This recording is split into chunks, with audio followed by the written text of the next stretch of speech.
5.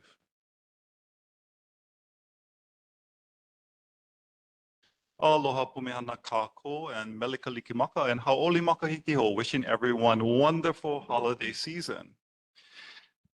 It is my pleasure to call the December 4th, 2024 Neighborhood Board number 34 meeting to order. Welcome to our Makakilo-Kapolei-Honokai Hale Community Forum. My name is Anthony Makana Paris, and I am serving as your board chair. We are holding a hybrid meeting here at Kapolei Hale, conference rooms A and B, and on WebEx. For order and decorum, if you wish to speak, please raise your hand or your virtual hand and make sure the presiding officer recognizes you before you speak.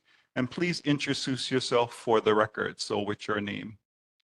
If I miss any hands in person or online, please get the attention of our neighborhood board assistant, Mr. Curtis Hayashi, and he will help me out by throwing his pen at me.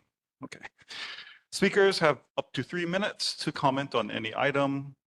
Those giving reports this evening may have up to 10 minutes, and presentation materials have been circulated and distributed in the cloud drive, and some hard copies are available here at Kapolei Hale. Please remember to silence any electronic devices and keep yourself muted when not talking on WebEx. This is our community forum, so everyone is asked to participate with the spirit of aloha, be free to vigorously debate agenda items, and remember to treat each other with respect, especially when we're passionately advocating, and let's honor each other by keeping to the allotted time for speaking and collectively finishing on time. Okay. Usually this is the time where I ask for any questions, but because of the new guidance from the OIP and the recent board meeting of chairs and vice chairs, I will provide some context for how we are operating and how we're supposed to be operating moving forward. So when board members can or cannot ask questions, discuss, act, or vote on issues. So this is just for board members. Board members can ask questions, discuss, and act when the agenda stipulates and is sufficiently detailed, okay? So reports for discussion purposes. If an agenda item is sufficiently detailed for discussion, board members may ask questions, engage in dialogue, and potentially take action related to the report or presentations. So for example, on today's agenda, we have under HPD and Honolulu Fire Department, we have crime statistics for the neighborhood board district and fire statistics for the neighborhood board district. So our board members can ask questions, can discuss on those items, no problem. But when it's just a monthly report by itself there, we can't. Now, public members, everyone not board members, you can ask questions. You can comment and you can discuss anything on the agenda, including the monthly reports where board members cannot, and ask questions. And then here's another one, board members. So if they ask something and they bring up something about that we can't talk on, then we can now talk about it because the public brought it up. So the only way we can talk about stuff in those situations is if the public actually brings it up first, but we can't vote on it. We'll just have to put it on the agenda for the next month. Okay, so in short, summarizing, board members are allowed to ask questions, engage in discussions, and act when the issues are properly listed and detailed in the agenda. So for informational only reports, board members, or monthly reports, or updates from third parties, we can't talk about those things. Members must passively receive the information without further engagement. But during the public input agenda section, board members may discuss community concerns and respond to any public questions raised regarding reports, but decision-making must be postponed until a future meeting. So during the community concerns area, board members can't share anything and we can't talk about it. So in this agenda and moving forward, we have a very specific section for board members to actually make comments. So that's when you can raise up any issues that you see in our community board members, and then we can consider putting that for a voter discussion at the next meeting. So this is the attempt of the Neighborhood Board Commission with your chair to try and make this as simple as possible, going back to how we previously done things, but just agendizing a little bit differently. Okay, so are there any questions at this time? Yes. Okay, Chair recognizes Second Vice Chair Dr. Kilni Dudley. Mr. Chair, in the first place, when we had the meeting about this with the Neighborhood Commission, there were a number of us who spoke very strongly about the fact that these changes are wrong and bad for the community and bad for the government. Beyond that, we received something from Mr. Yonenaka about what was allowed and what wasn't. He said that when the community, he wrote that when the community concerns section takes place, that we cannot make comments. However, he did not say anything at all about when the city monthly reports from the state and federal and local people give their reports. I, for instance, was last month terribly interested in the City Council's Bill number 64 and 65, and I was not allowed to ask the a person from the City Council anything about that because of the new rules. However, the new rules do not, as what was sent to us by Mr. Yonenaka, was not do not cover our discussions with the federal, state, and city reporters, the people coming in to make their statements. And I would tonight, if City Council member Andrea Topola is around on the virtual or wherever, I would like to ask her about the Bill 64 and 65.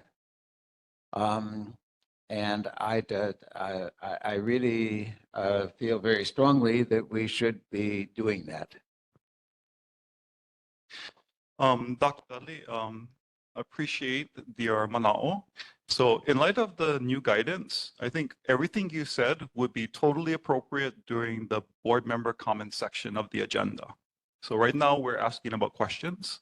So so using your manao as a point to discuss the new guidance, which from my own research realize is not new, actually, it's quite old. We just haven't been operating this way given the customary practice of the neighborhood boards. So regarding the third-party monthly reports, the Office of Information Practice on this September 30th, 2024 sent via email and was subsequently actually sent to all of us as board members, not just chairs, including yourself, the rules in which I spoke about, including the HRS 92-7A, which clarifies that the agenda must list all of the items to be considered at the forthcoming meetings. And from their clarification, it says the notice ensures that boards provide sufficient detail and specificity in meetings, notices, and agendas to allow a member of the public to understand what the board intends to consider at the meetings, decide whether to attend the meeting, and participate through oral or written testimony. So, at least from my humble opinion, the reason why this is there is to make sure that we don't talk about things that we didn't tell the community that we was going to talk about. So we can't just raise up the issue of ordinance or resolution 64 or 65 without actually putting it on the agenda, because that would be unfair to the community that we wanted to do that. So if you do want to do something like that, we should just put it onto the next agenda. And sir, I did in an email to you say that I wanted to talk with Andrea Tupola about these things, and it is not on the agenda. And I would like to talk to her about these things. I also would like to ask the assistant over there, the neighborhood assistant, isn't it true that at that meeting, we decided that we were going to hold off until the secretary got a chance to further discuss all this with the people from OIP? I mean, there was Mahalo for your request, and right now it's denied because why is it denied? It's because the OIP is the official governmental body which regulates the Sunshine Law. The Neighborhood Board Commission has no authority to actually say we're going to choose to do this or not do this. That's not possible. However, from my recollection of that meeting,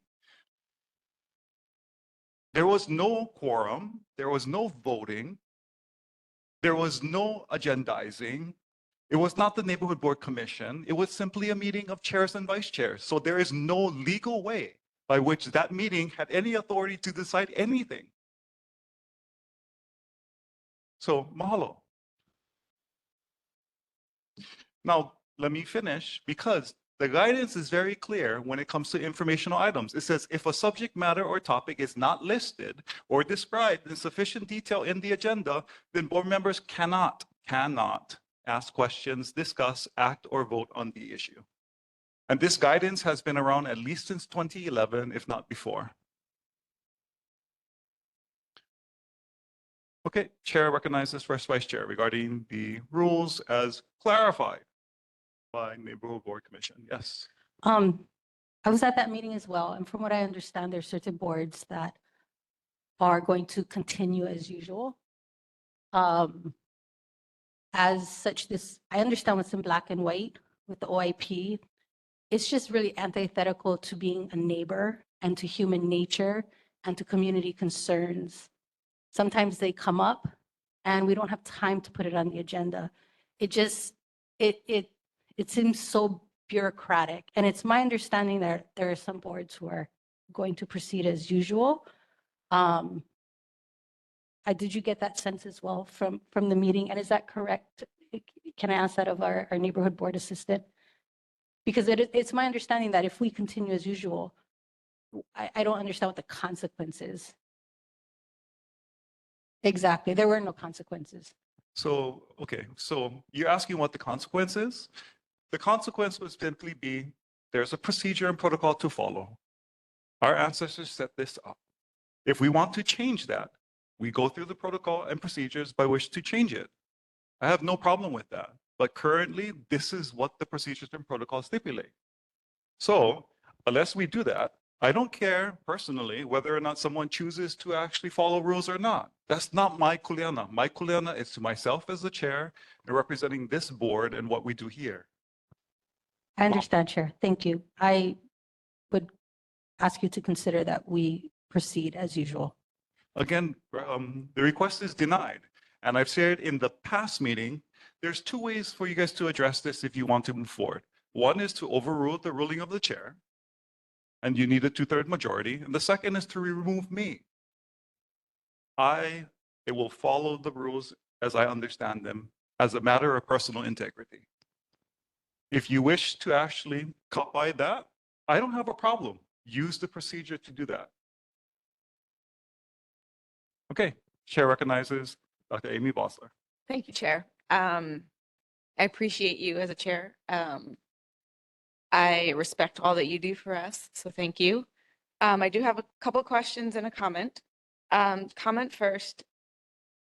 We are elected representatives of our community. We're supposed to be the voice of our community. This feels counterintuitive when we're only allowed to ask questions if the community is here to ask a question first. So it seems very much that we are silenced intentionally. We are elected officials on some level. I know we have very little power, but as we have been elected by our community to be their voices because they can't always be here. So it just seems very wrong that we can't question the people who are here giving us information. It seems like we're being made useless. Like, are we trying to get rid of our community, our neighborhood boards? Because that seems like what we're going towards. That's my comment. My question is are these changes due to the Sunshine Law or reinterpretation of the Sunshine Law? Or is this just something that our more official, I don't even know how to call them, our council members, our representatives, our mayor, our governor, are they bringing this change down to us? And then the second question, what are our next steps to challenge this officially, legally, following all the protocols that you were talking about? Because I really would like to move forward with that process. Thank you. Okay, so the first question is, how is this coming down? And let me again clarify that Mr. Lloyd Yoninaka, Executive Secretary, Neighborhood Board Commission, sent a letter to the Office of Information Practices requesting clarifications because at the Waikiki Neighborhood Board, there was an OIP inquiry from one of their members about the agenda and whether or not they were going through it appropriately. Now, when the guidance came back, they sent it in that September 30th, 2024 letter, and that was subsequently circulated. Now, that was the impetus. Waikiki Neighborhood Board, somebody never do them appropriately. So somebody sent a letter to OIP. Their job is to actually say whether or not they was inbounds or out of bounds. They're like, they're out of bounds. Okay, so now Mr. Lloyd Yoninaka, on behalf of Neighborhood Board writ large, as Executive Secretary of the Neighborhood Commission, he's like, we've been doing this stuff and we thought all of this stuff was inbounds all this time. Can you clarify? And then the Office of Information Practice came back and said, some of those things are inbounds and some of those are out of bounds. And if you make these tweaks, then most of that is inbounds. So as far as my understanding is, it's like they're simply clarifying how we stay inbounds. Now, to your comment, your manao that you gave about silencing or whatnot, it's like, I can understand the feeling. However, the procedures are here to protect the public, and that's what the law says. The procedures are here to protect the public. And when we are here, it's like elected, it's like we are no longer members of the public because we have a privileged position because we can vote and take official positions. And because of that, we give up the right as being simply another public member individually.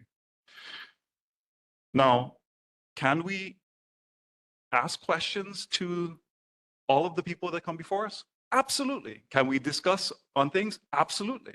Can we deliberate and say whether or not we agree with them or not? Absolutely. All of those things are possible.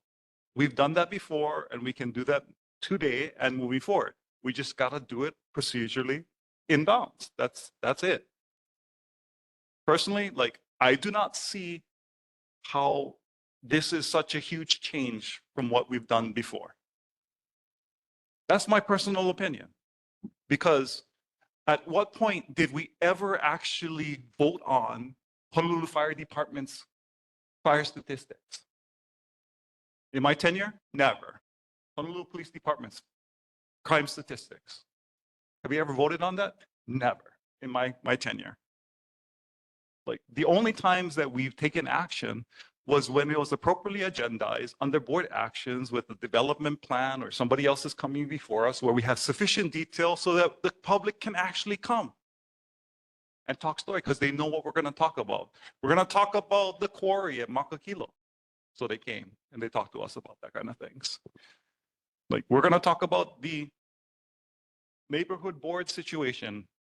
And like, that's why some neighborhood board people are here like tonight or sending testimonies. They know about the homeless issues and wanting more resources. We have a resolution tonight. So we can discuss, debate. This doesn't limit us as far as I understand, but it just makes the impetus that if there is something that HPD or the Board of Water Supply wants to put in there that's not agendized, it prohibits us from actually taking action or discussing.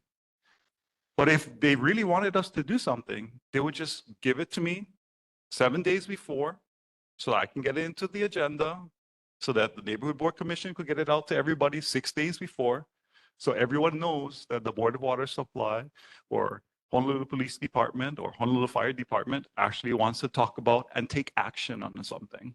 But so far, none of the monthly reporters have ever wanted us to take action on from the agency side. Now, there is a good point that Dr. Dudley brings up about how do we better communicate with our electeds, especially if we have questions for them.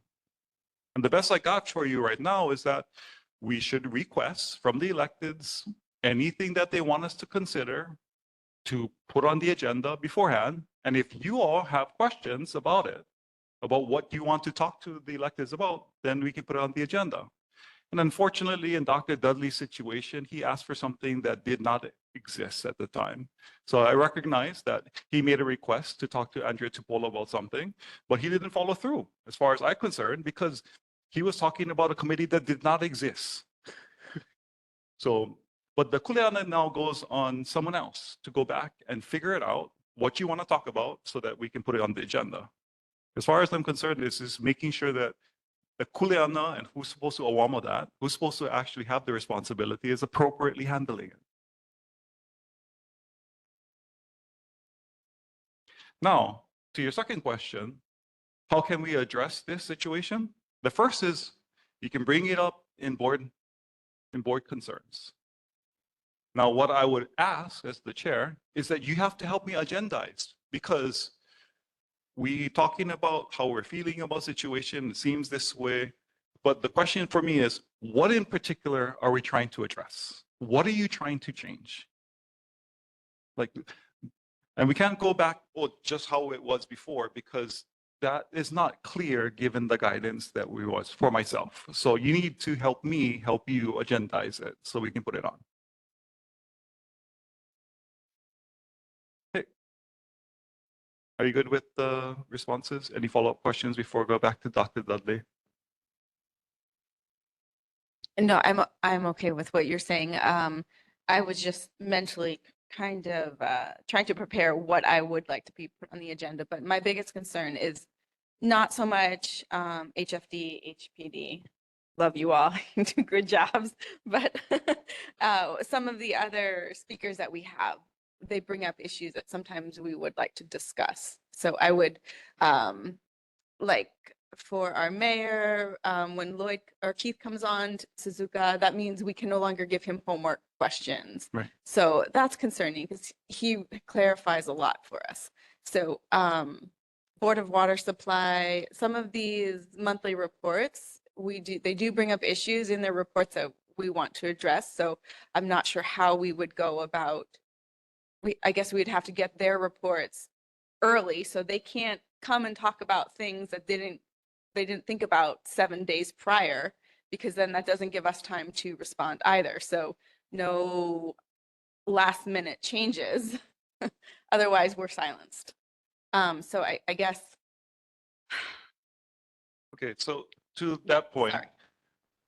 when the mayor gives the report, if they put on things and they give us the reports, and sometimes they give it us early and we circulate it. If you have questions, we'll put it on the agenda. Now, if they say something during their oral report that comes up, it's like, if the public has questions about it, then we can discuss. If the public doesn't have questions about it, if you have a question about it, then that's why board concerns is after their reports. So you can be like, I am thinking about this, chair. So the way we can handle that moving forward to be like, I would really like the mayor's office to X, Y, or Z, or talk about these issues that I heard tonight. And then we do two things right there. We stay within bounds because we're agendizing it later. And we're also communicating to the elected officials that these things have merit from individual board members, which is what we've done before, because none of the homework assignments have been by board vote. It's literally us individually asking questions as board members. So you as a board member can still ask those questions, but just under that agenda item. Okay, so then what my movement would be, I would request that instead of after the city monthly reports, right now, tonight, our agenda has community concerns and announcements. Then I would request that in future meetings, we move the board concerns and announcements, which is item number 7, up to become item number 4, so that we can address our concerns immediately after the reports. Does that make sense? Yeah, that makes sense. Yeah. So when we get to that point and the board agenda, we'll put it in. Again, we're just not trying to not have everybody do their thing or ask your questions. We're just putting it into the appropriate place. Yeah. Okay, chair recognizes second vice chair. Go ahead. Mr. Chair, I want to say that we have been 50 years doing this now in one way. And I do believe that you are one of the very few chairs who are asking their boards tonight to do something different than we have in the past. I do hope that if Andrea Topola is here and that there are some community people who want to talk about Bills 64 and 65 and have her explain that, I do hope that they will speak up. But I would like to make a motion that we move on tonight as we always have. Okay, so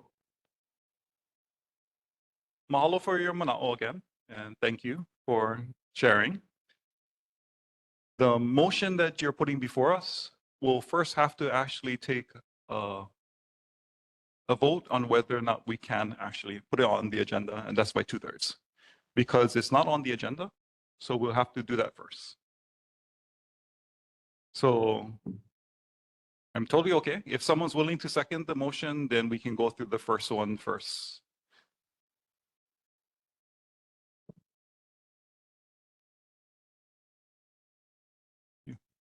Yep.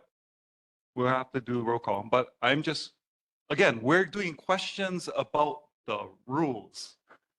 That's why we're having this whole discussion about how to go forward. Wait, how about how we're supposed to talk story with each other?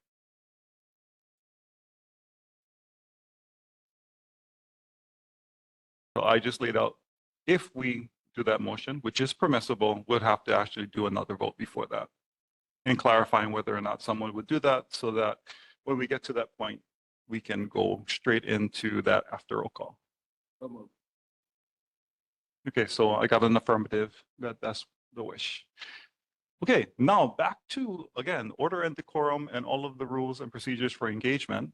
Again, mahalo everybody else, because this is the only time that we as board members get to talk about this. Why? Again, because of the sunshine law. Can't even, so we can't talk to each other about our own rules and protocol without the sunshine law being in violation before this. So any other questions from fellow board members? Any questions from the community at large? Hearing none. Now, let's move to roll call. Bosler. Dudley. Here. Ferreira. Ferreira. I did see online, but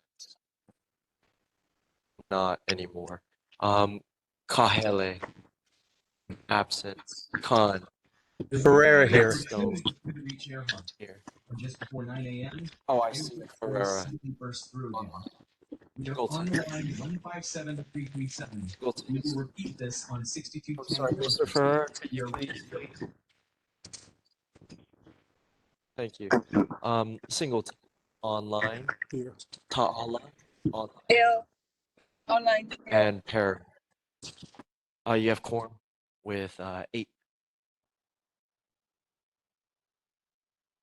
Mahalo. At this time, I've heard from members of the board that they wish to amend the agenda. So at this time, we will entertain the motion for the agenda being reordered. So what is the motion?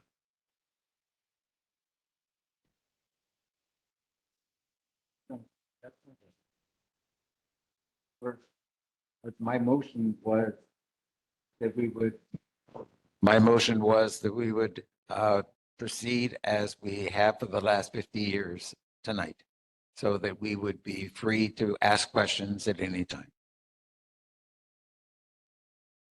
So, okay, so clarifying, the motion is to add to the agenda that we will be able to ask questions at any time. And then the chair is asking clarification whether or not this is for board members.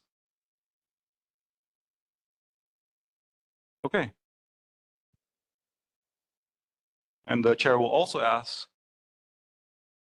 are we also going to allow for discussion, voting, or is it just questions? The motion is to proceed as we have for the last 50 years. That's what I'm saying. Do not ask me any more questions. I mean, you chair know will what we've ask- done. Kalamai, the chair does not know what happened for the last 50 years. You've been here for the last 3. The chair knows what has happened for the last 3, yes. Good. But Good. your, We want to let work me that way. clarify, second vice chair, your motion is for the last 50 years. I do not know. Of the light? Ferrer I do seconds not it. know that. That's the reason why I'm asking. Okay. All 50 years, including the last 3. Thank you.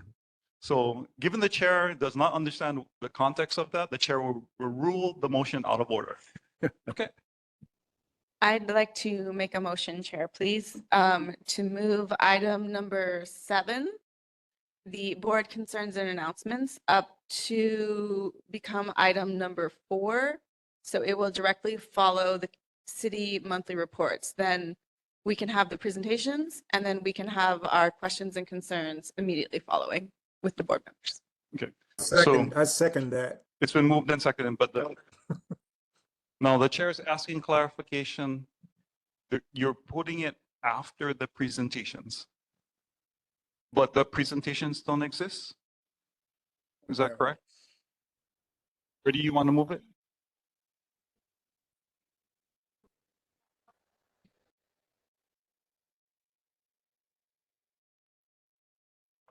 Remember that. It needs to be documented. Got it. Okay, thank you.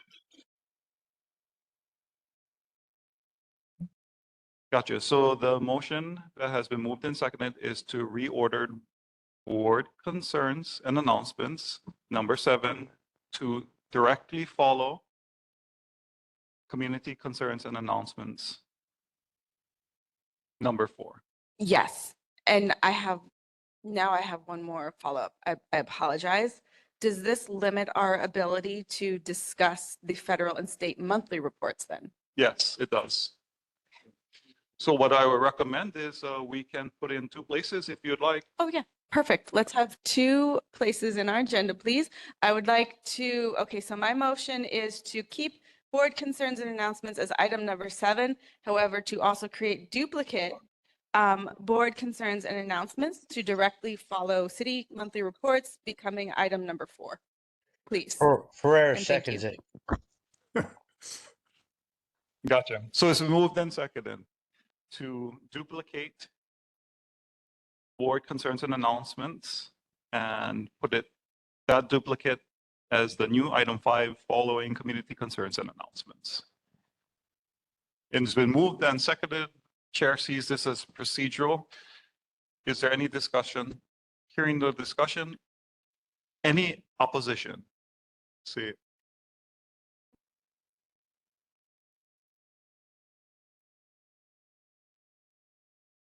Okay. Lidstone in opposition, just because we've been talking so much, I really would like to hear from the community tonight.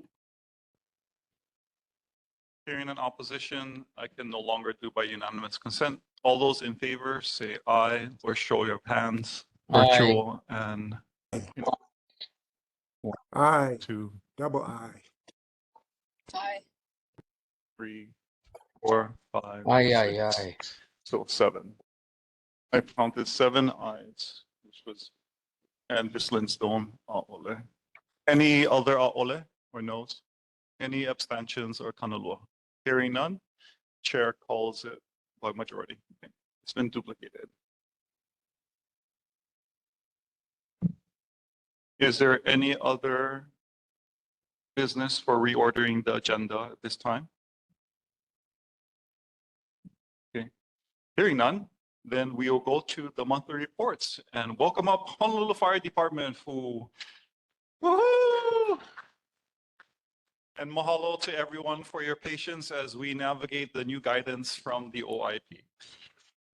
They're still here. Test. Aloha kako. Good evening, everyone. I'm Jonathan Dome. We're from Kapolei Fire Station 40 here in Campbell Industrial Park. Before I begin, I just want to thank all of you, the board and the community for your service and dedication to our community. So thank you.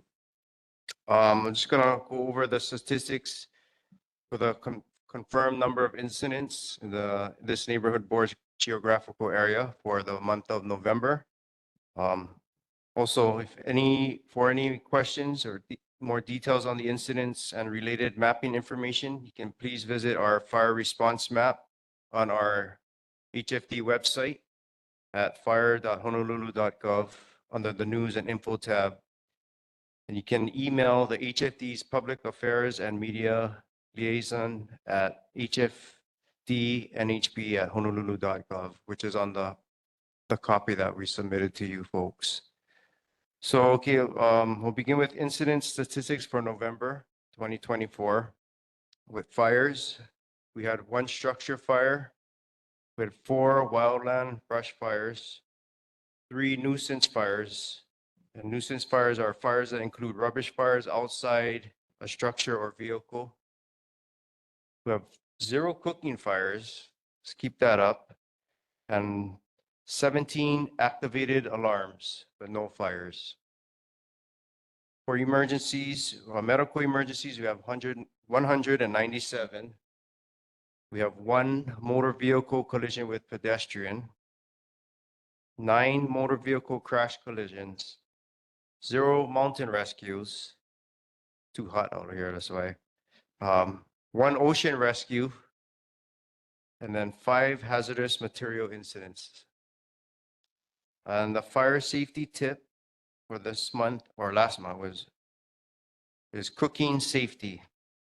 I'll just read it.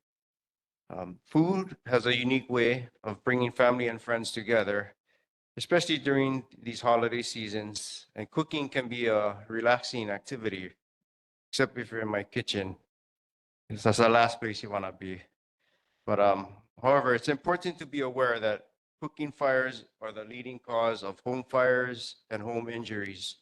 By following a few safety tips, you can prevent these dangerous situations. Some of them are staying alert while cooking. So if you're sleepy or having consumed alcohol, avoid using the stove or stovetop. So there's your excuse for not cooking. Always stay in the kitchen while cooking. Never leave the stove and heated appliances unattended. Use a timer to remind yourself to check on your food regularly. Keep flammable items like oven mitts, wooden utensils, food packaging, and towels away from your stovetop. And keep children and pets at least 3 feet away from cooking areas. And that's it. Any questions from the board or community? Mahalo. So community, you can ask any question about what was reported or anything about about the Honolulu Fire Department's monthly report. Okay, Right. let's go to community member Darren. Got a question on the 5 hazardous materials fire. What impact does that have on local populace A local populace. based on the type of incident? Well, what did it have? I believe, it had 0 impact on the community or any health. This is Captain Mitch Pang. Can answer.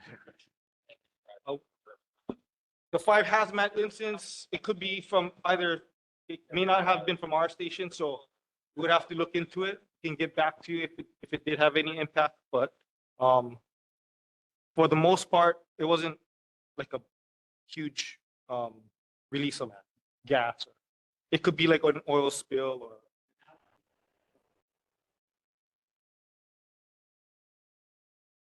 or if it depends on what the hazmat is at the time. Definitely we'll coordinate with HPD to evacuate if we needed to. For the immediate response, it's going to be I'm not sure if the sirens will go off. I can get back to you on that. If it depends on, that's why it's situational, case by case by case.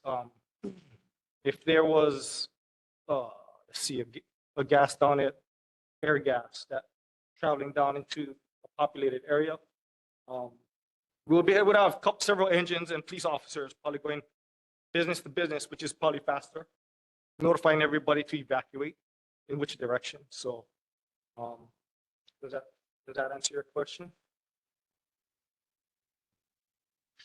Thank you from our community member that asked, what was the impact, if any, on the community?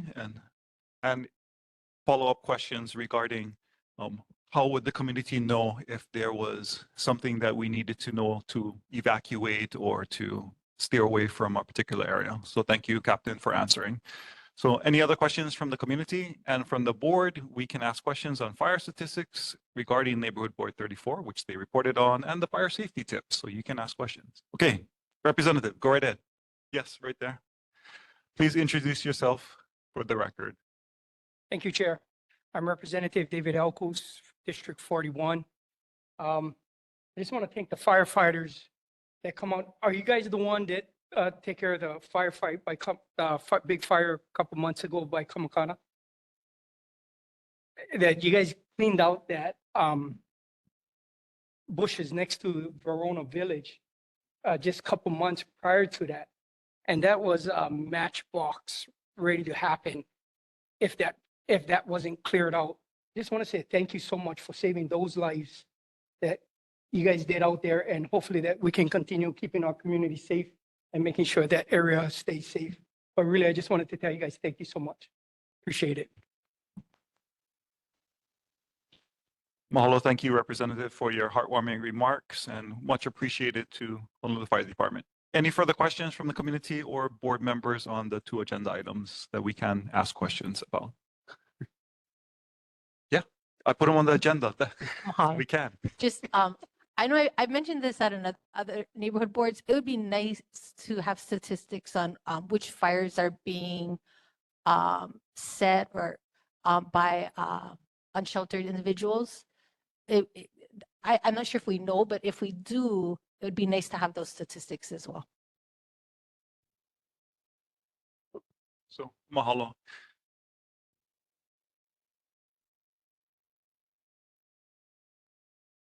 Sorry, you're asking It's for incendiary? Yeah, it's just because our unsheltered population is growing, and it would be interesting to know the true impact of this population on crime, on fires, on all of that. It would be nice to kind of make some connections and some links and kind of understand the impact on the community and on our Unless resources. someone's right there, a lot of it is speculation, strong speculation. Unless we have investigators come out for small nuisance fires, or if it's a big fire, then we'll have investigators come out if there's damage to property or whatnot. So we can ask to get that in the tally, I guess. Okay. Well, just how do you feel? Do you feel like some of these are being set by? Oh, of course, yes, Okay. yes. Yeah. Yes, I understand your concern with that. So we can discuss that with some of our community relations or our liaison office. Mahalo. Awesome. Any further questions from the community or from board members on fire statistics or the fire safety tip? Okay. Hearing none, thank you very much and appreciate your service, especially during the holiday season. Mahalo. For your time, thanks. Okay. Now let's go to Honolulu Police Department. Good evening. Community with HPD, District 8 Community Policing Team. Also online, Lieutenant Carrera and Corporal Makino.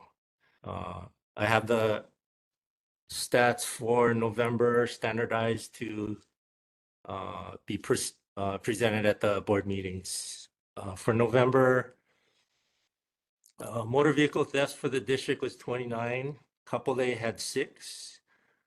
10 burglaries in our district. Last month, Kapolei had 3.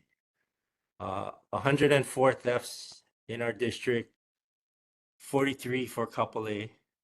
Unauthorized entries into motor vehicle, there were 21, of which 5 were in Kapolei. Total citations issued 711 in Kapolei. Total calls for service 8,637.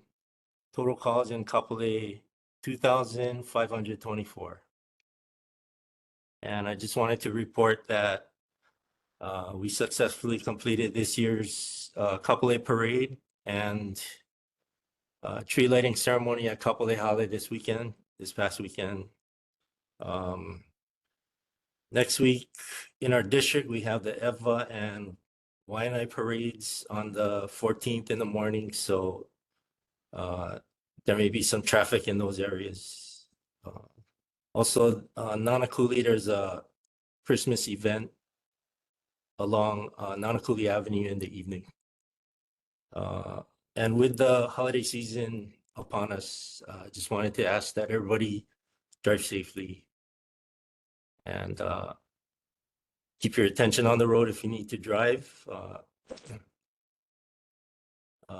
Don't be distracted by fireworks, just to avoid any collisions with vehicles or pedestrians.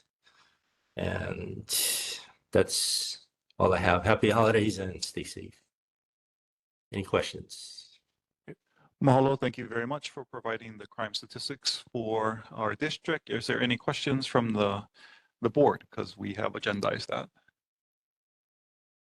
Any questions from the community at large? Hearing none, thank you very much and happy holidays to you. Oh, wait, we got a question from M. That's all I got. So please, M, introduce yourself.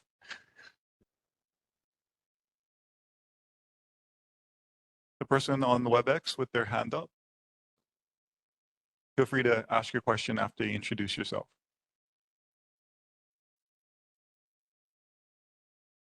Okay, sorry, we can't hear you. Maybe the audio is a problem. If you can't resolve that, feel free to type the question so that we can read it off for you on this end.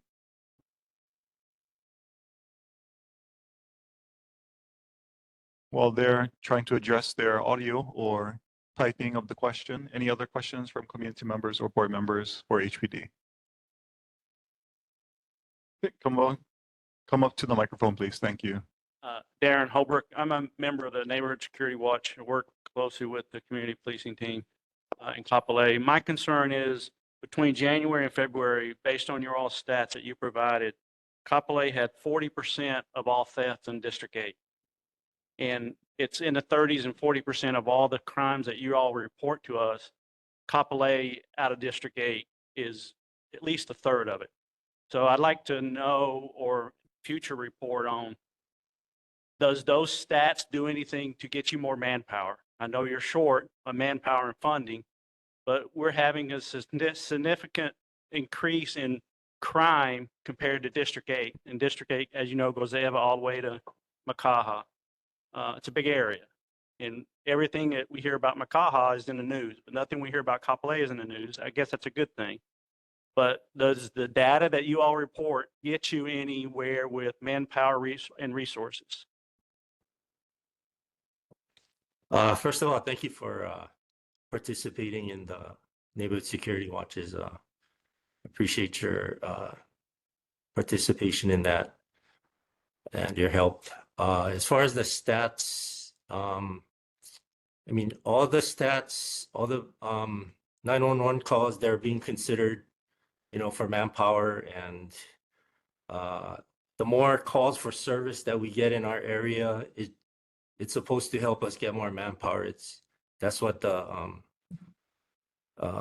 city council and the police department looks at, you know, for increased manpower. Hopefully, you know, we've been asking for more manpower for a long time. So yeah, we ask that the public keep calling and reporting cases so that it helps us increase our manpower, because yeah, it is a busy district over here, and with all the development in Kapolei, it's really necessary to get more officers out here, I think. So yeah, thank you for bringing that up. Mahalo to our community member and the response from HPD. Okay, we got our community member Mindy Ferreira, who was able to text us the question, and says the concern is if Hono is full, will HPD add more staff to provide services? So right now we understand that HPD provides 24/7 staffing, right, at Hono. So if they're at capacity, does that mean that you guys put more people? So Or Hono is is, given capacity? yeah, thank you for the question. Hono is actually not run directly by HPD. It's run by Department of Community Services, yes. There is 2 officers at Honu 24 hours a day, providing security. As far as if they reach their capacity, I don't think that would affect HPD's support. You know, I don't think they could, community services could ask for more special duty officers. It's not run by on-duty officers. If they really require more officers, they would, you know, have more spots, I would think. Yeah. Mahalo, thank you very much. So now we know that the Department of Community Service is kuleana to actually provide the 24/7 HPD presence, but they're off-duty officers. So if we want more of them, we need to communicate that to the Office of the Mayor or Department of Community Services. Okay, thank you so much for that clarification, and thank you for the question, Ms. Ferrara. Okay, any other questions for HPD before we let them go and have a wonderful holiday? Okay, hearing no further questions, thank you so much, Officer, for being here with us this evening, and may it be a quiet time this holiday season for you all. Happy holidays, everybody. Thank you. Okay, next we welcome up Board of Water Supply.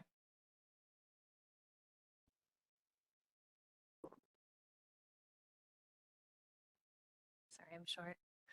Aloha, Chair, Board, residents, and guests. Nikki with Board of Water Supply. I'm going to give our main break reports for October and November since we did not meet last month. There was 1 water main break in this area in October and 1 in November.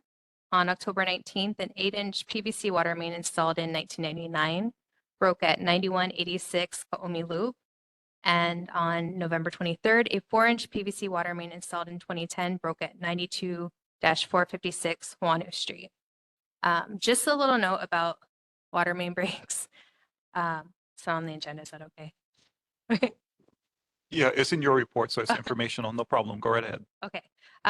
These breaks weren't large enough or extensive enough to cause a lot of water outage, but if you ever experience one, we do post our water wagon information on our Board of Water Supply website. So in the event that your water is shut off and you're wondering if we have supplied water in the area, please go to boardofwatersupply.com. We have a map. It gives you the exact address where they're stationed. That's all. And then a couple of announcements for this month. The first one is we invite anybody who would like to join BWS and become a water protector. Come shape your future and become a part of a dynamic and well-run city organization that protects Oahu's precious water resources, promotes employee growth, and supports work-life balance.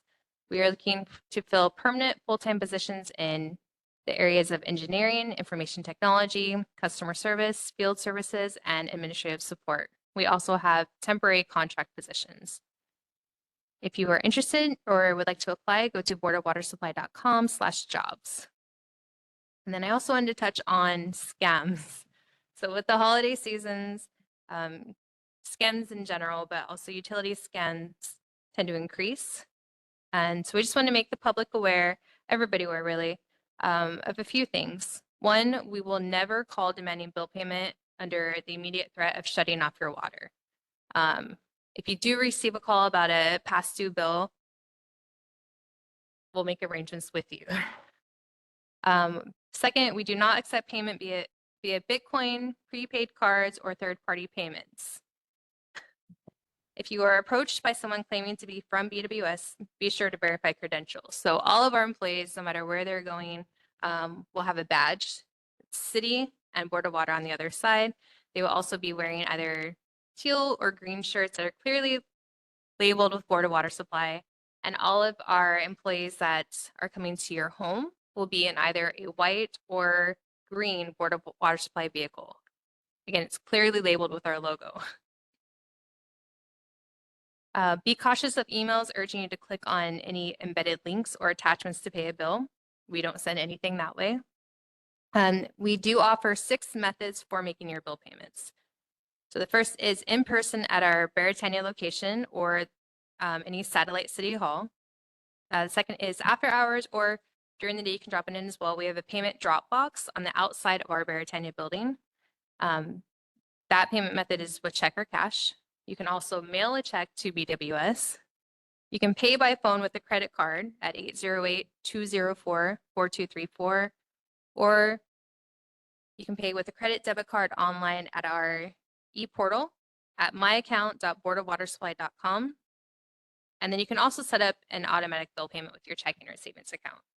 But if you are ever in doubt in anything related to Board of Water, if you just have any questions in general, please call 808-748-5000, option 0. A lot of those calls come to me, so I will help you out. That'll take any questions or concerns from the community.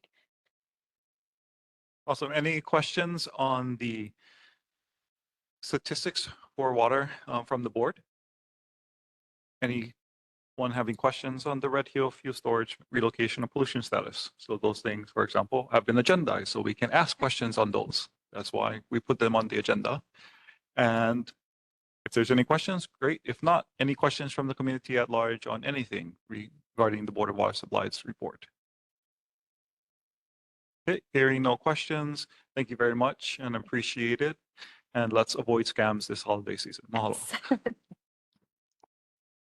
Next, let's welcome up Mayor Rick Blangiardi's representative is Deputy Keith Suzuka with us. Oh, happy holidays, Chair, board members. Keith Suzuka, Deputy Director, Department of Land Management. The Skyline ridership for the month of October was 109,430. Looking back at my chart that I've been reporting from over the months, that's the highest since the very first month.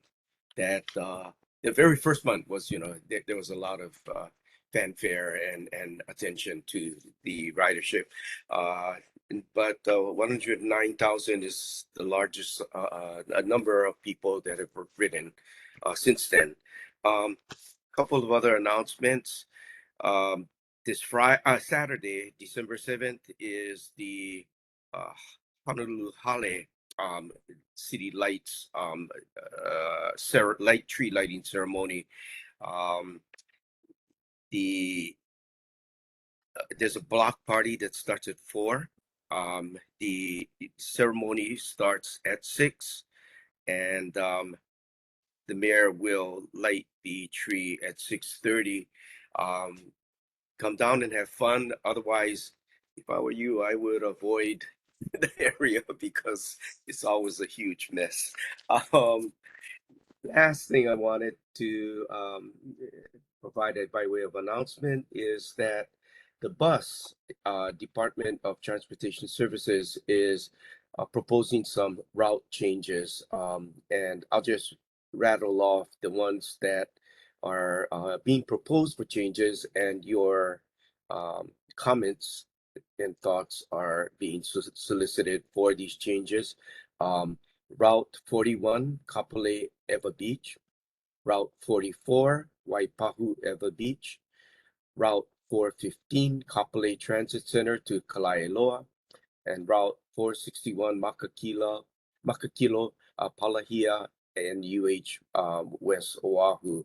A new route is being added, Route 47, West Oahu to Ewa Beach. And there's a whole bunch of routes that are not being tampered with. I am available for any questions from the community. Any questions from the community at large?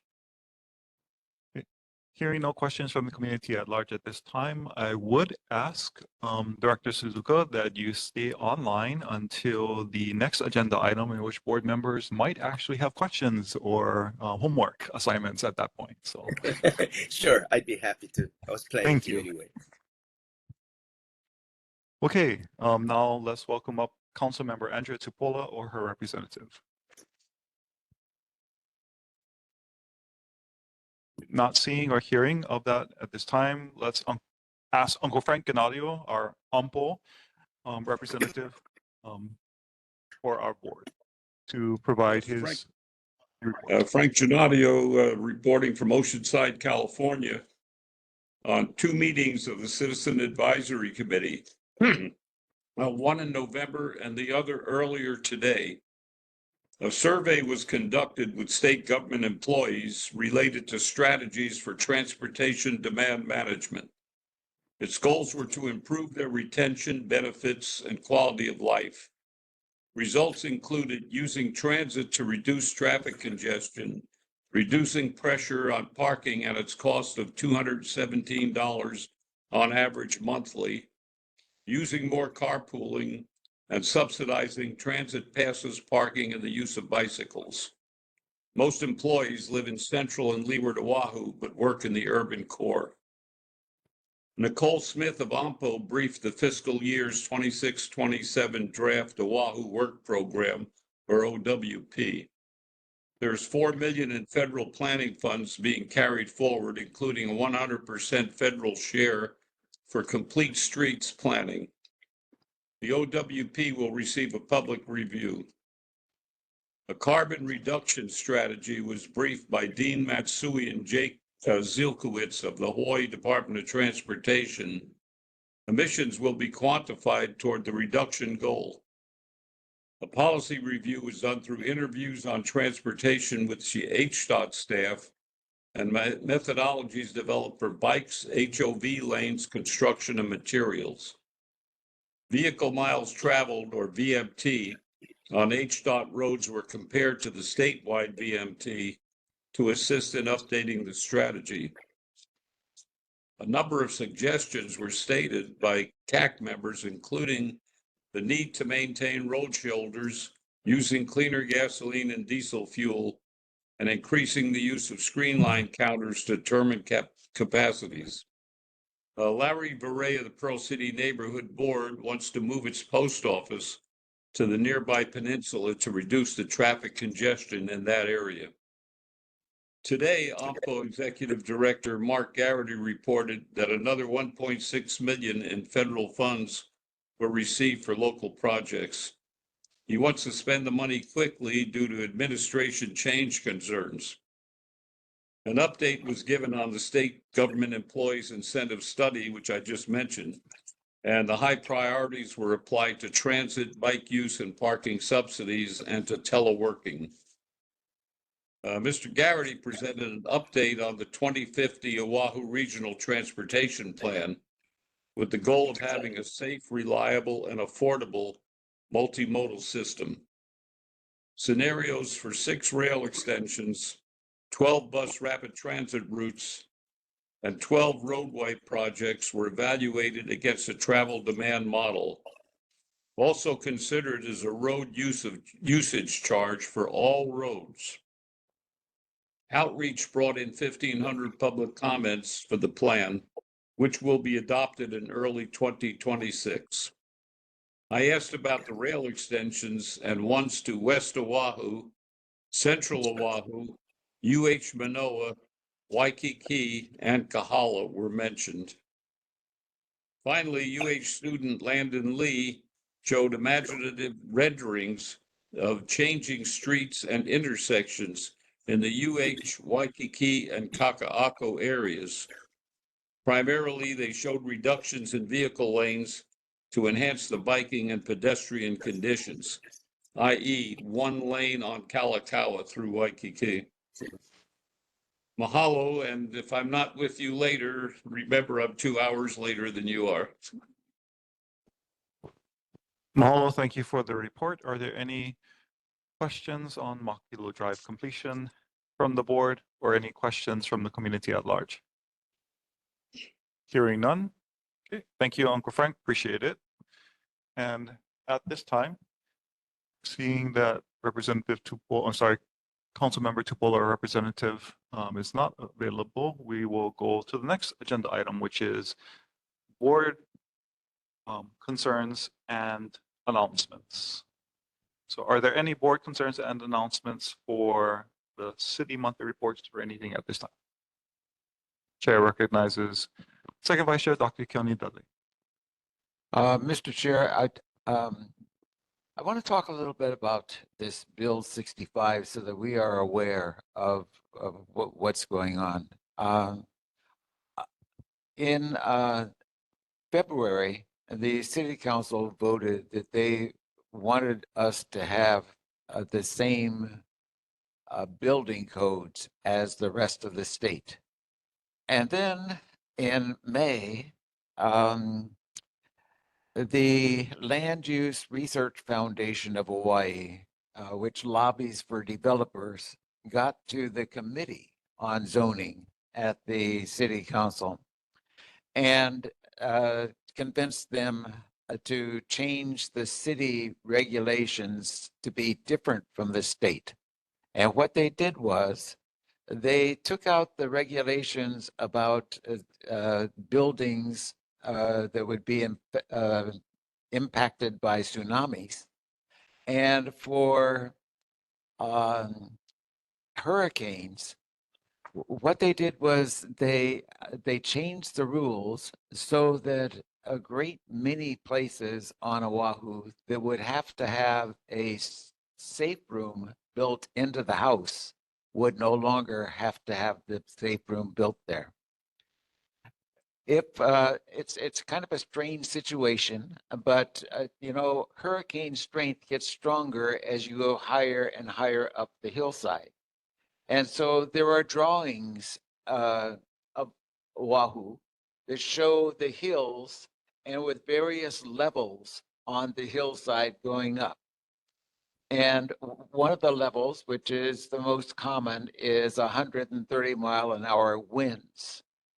And so the rule was that in that level of 130-mile-an-hour winds, you had to have safe rooms inside of the house, and you had to have the house be able to withstand hurricane winds. And the zoning committee dropped that from the rules.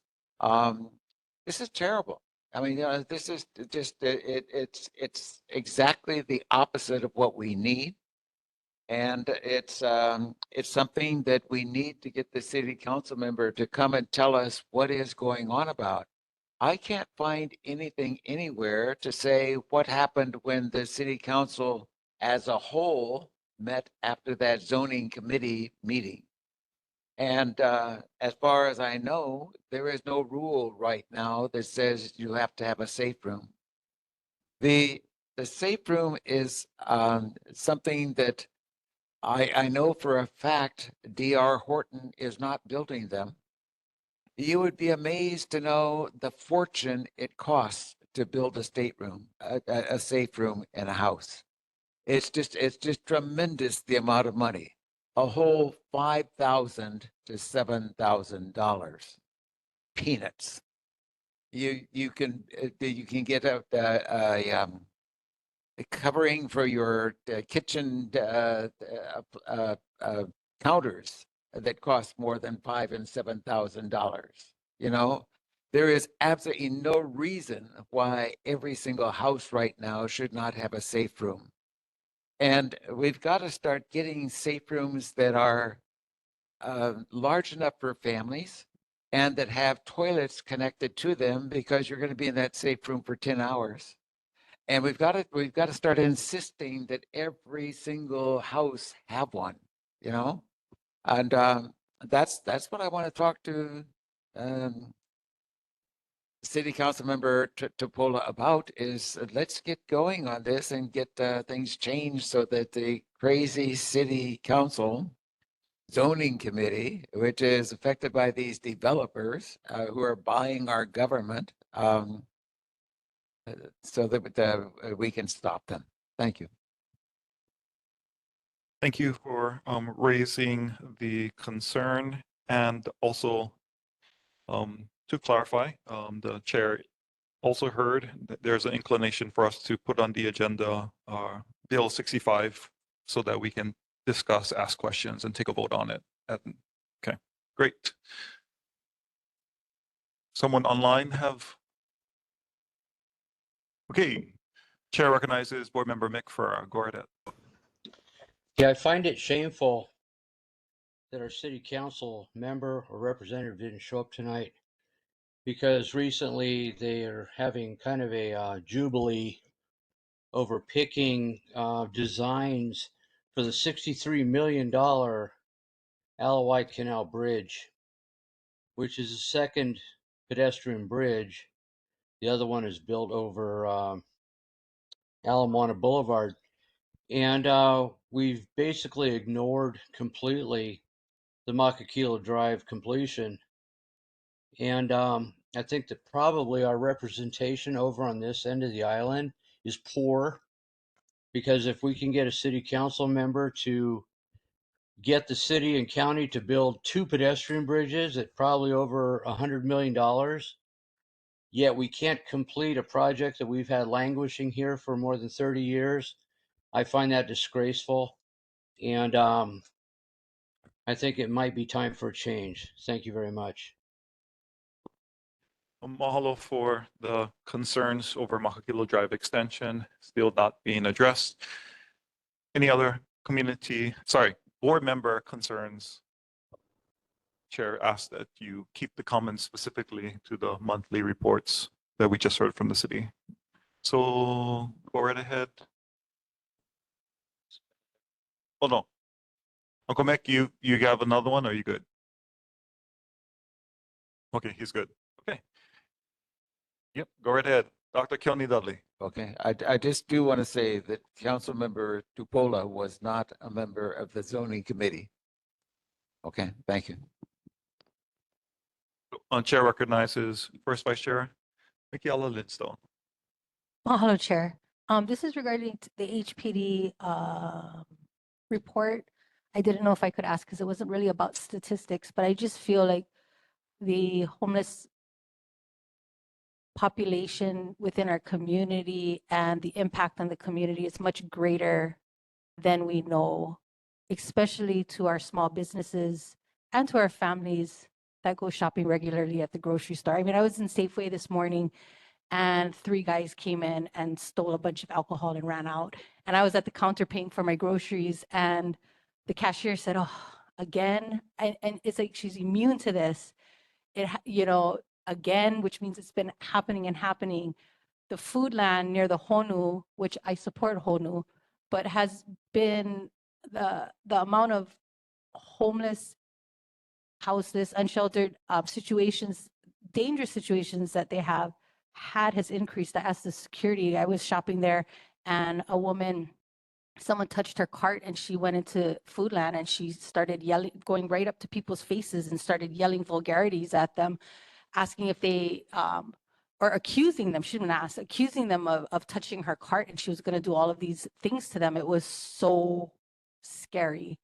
And this is just shopping in our grocery stores. I've never seen this before.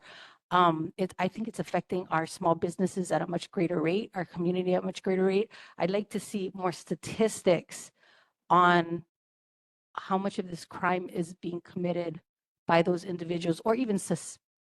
I'm not sure if we could even do that, but and I don't know, I see Mindy on this call. Maybe she can share a little bit with community concerns. I see Karen here. Maybe she can share a little bit if she knows, but this is really affecting our community. We have the neighborhood watch here. I think we need to pour resources into this. The well-being of our community is really affected. Our communities is really affected by this. Mahalo. Mayor. Mahalo for raising those concerns.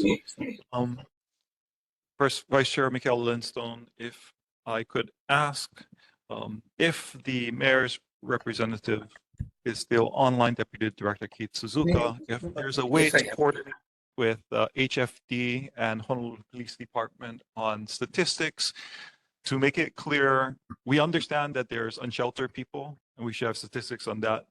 And we understand there's criminal statistics, but is it possible to coordinate with the two to see if there's an overlap between them so that we can better make the case for resources towards our houseless community, which will also impact the rest of the community? And so that's what I'm hearing from our board members. So if that could be a part of the homework for your next report, that'd be great. Just for clarification, board chair. Yeah. You're talking about a correlation from both the HPD and the fire department with respect to the houseless population. Is that the homework? Yes, it's trying to see, like, right, from the avenues that we can gather information from the city, how much of them is unsheltered, and we can also look at the community, the Department of Community Services, and then see how much the work they're doing is impacting that or not in our community. So that would be super helpful to also justify their work in my mind, right? So that'll be helpful to get the info so we can actually talk with information and evidence. And my thought process is if this is happening at our grocery stores, do we need like a mental health person there on staff at our grocery stores? Is that the best person to address the situation when a woman comes up and says she's going to kill you and cut off all your body parts because she thinks you touched her cart outside? Do we need to staff that kind of person at our grocery stores, at our parks? It's those kinds of things that we really need to look at this situation really strategically, but data is going to tell that story and help us come up with a good strategy. Thank you. So if I may, so we've had this conversation, right, about how do we help HPD and Honolulu Fire Department and neighborhood security watches with non-lethal force engagement, right? Because we don't need the police necessarily to go do that kind of action. So the first vice chair brings up a really good point.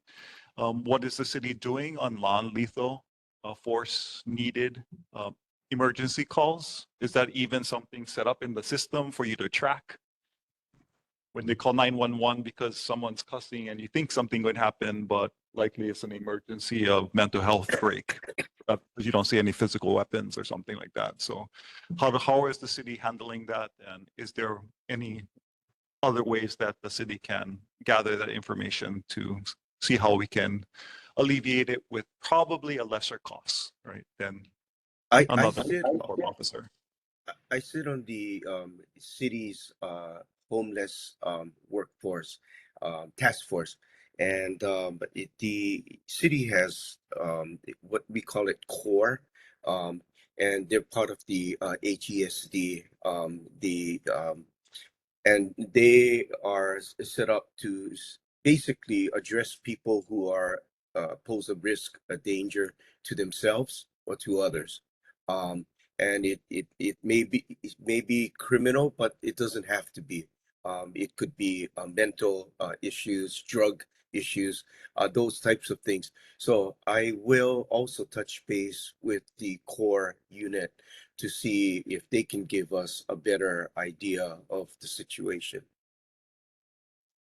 Appreciate if we could have that consideration for core at the next board meeting in the report. So I'll put that down so we can actually then talk story with you about it. Okay. Great. Chair recognizes second vice chair. As long as we're talking with you, the Makakilo Drive has a center piece where there are trees, and the trees every few years the roots under the road get bigger and bigger, And it's gotten to a point where it's really a big problem right now, driving up Makakilo Drive when you're in the lane closest to the trees. And so if the city could begin to take a look at that and see what can be done, it would be good. It's really I know that. Yeah, I know that DFM would have their first question is if we could help them with a general area so that they could focus in. Could you give me a better idea of where the issues are, or is it all the way up Makakilo Drive? It's really all the way up. Wherever there's a tree, it seems like there's a bump in the road. Yeah. Got it. Thank you. Okay, any other board concerns? Go right ahead, Nick Ferrara, online. So as far as the bumps in the road, I've seen 2 motorcycle accidents where a motorcycle has hit one of those bumps and dumped it. As far as core, Mindy Ferreira asked about core out in the Kapolei area, and it's basically centered down in the Honolulu, Waikiki area. So we don't have core out here. The homeless situation, or houseless or unhoused, or whatever you want to call them, since the Kapolei station turned that into the booking station while Veritania was being remodeled, they unloaded them there. They found that there was no resistance to them out in Kapolei, and they've been camping out in the bush in different areas, and they stick close to the shopping centers and go there and shoplift. Another group that I belong to I belong to a property management group, and we have gone to a couple of the strip malls and talked to property management and said that if they don't use their security to keep them off the property and committing shoplifting, that they would ask the individual retailers to leave town. HPD, in one of the other meetings that we had, indicated the concern that if we start going after the retailers, that these retailers would pull out and it would hurt us economically. Well, all of our taxes go to Honolulu anyway. We don't have the city of Kapolei. I have been successful in going to Target. Target has eliminated their self-checkout except for 10 items or less. They've included more cashiers, and they have also added more security. Home Depot has added more security, and they're locking up all of their inventory. Walmart has added cashiers and have taken out a lot of their self-checkout and locking up some of their details. So the ones that are the problems right now are Longs, because they have a no stop, no chase policy, and so most of them are going into Longs and ripping them off and running back out into our main park. So at this point in time, a lot of our retailers are helping out with trying to avoid the crime. We're trying to encourage our local police to get them to go back to town. We've got a few of them that are regulars. There's a few of them that are stopped and not necessarily arrested. But in Waikiki, they also have a policy where if you get caught in an area in Waikiki, you're banned from that area and you cannot come back. And if you get caught in that area again, then you are arrested, and the policy is a lot more strict. So Honolulu and Waikiki has a totally different type of program with core and with the way they treat people that are in the tourist areas. But out here, we're kind of left to suffer. We have gone as realtors and property managers and have gone to the retailers and told them that if our residents cannot shop safely there, that we want them to leave. And HPD has taken the attitude is that they don't want to, create that type of situation by them going and enforcing the law. And we've kind of had a little bit of a bumping heads type of attitude. That's kind of where it's at. And we intend to turn on the heat even more. Having been a former police officer, I can understand that Kapolei is short people, but they can also start taking on some of the policies that downtown in Waikiki and Honolulu seem to have, and they don't have here. That's all I've got. Okay, mahalo for raising the concern. So right now, the chair is tracking for the future agenda. One, Bill 65 and safe rooms, making sure that we have that in the code for future hurricanes. Two, how to facilitate first responders for mental health or non-lethal force engagements across our district. Three, coordination with retailers on unsheltered and criminal activities. So not just them being unsheltered, but together. For making the request to release any unsheltered booked in Kapolei back into the area of arrest and not in our community. And five, the extension of core to Kapolei as a second city. Okay, so good job for bringing all of these things up, which is for the future agenda. Any other community concerns? Sorry, board concerns or announcements? Hearing none, you have a second shot later. So now let's move on to community concerns and announcements. Any community concerns and announcements at this time? I would like to first welcome up and recognize Representative David Alcos of House District 41 from Eva Beach out to Ocean Point, and thank him for being here with us. And if he or his team would like to make an announcement, as you're not on the agenda, we would allow you to make the announcement at this time. Yeah. And then we see Chamber of Commerce and Hunt afterwards.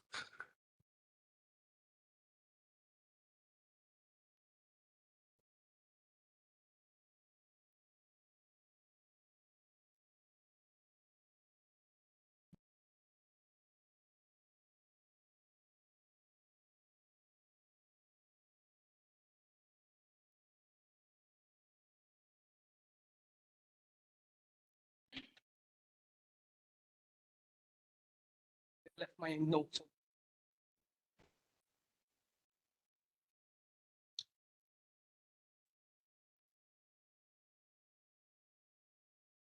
First and foremost, aloha guys.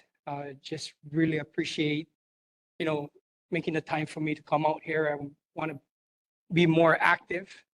And since I get, Bubba's Point, where's you guys line at? Is it, wait, do you guys have a line like, do you guys cover to Bubba's Point or only Campbell Industrial? Honokai Hale is your line. So you don't have Bubba's Point and Campbell Industrial.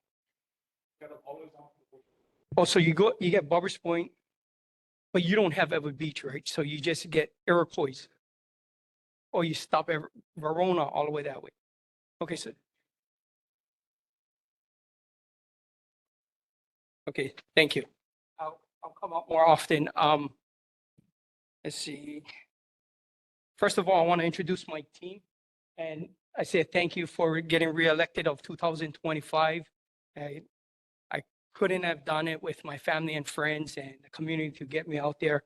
I was struggling personally on some issues that I had at home. But thank you to the community again in trusting in me and, being out here again. I did build my staff up. If you guys look on the bottom of the picture, on the left, I have Anna Odom. Next to her, I have Nancy. Next to Nancy, I have Sheila. And they will be handling more of my policies. So all the policies, the bills that we have, we'll be working on trying to get what the community wants and pushing all the needs of what we've been hearing over the past years. And moving on to the right, I get my chief of staff, Alan, my cousin, Michelle, and I also have Angie. They'll be handling my community outreach So whatever issues that we have in the community, we want to reach out and have someone to support us in building my team up early. And so we do have a lot of materials that we want to continue pushing. And some of the things that we've been doing, I have a cleanup coming up in Coral Sea Road.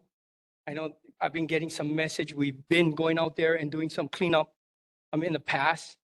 I'm working with some guys at 808 cleanups. They always emailing me, and so we go out there and try to do some cleanups, and we'll try to work our way back to Campbell Industrial as well. Do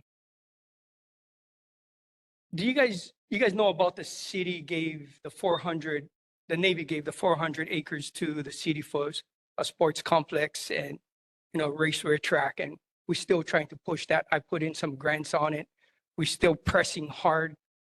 That is one of my passion of wanting to see a big sports complex out there. I think it's bringing positive vibe and healthy environment to our community. So my team and I is also going to be working hard in building that sports complex, or trying to.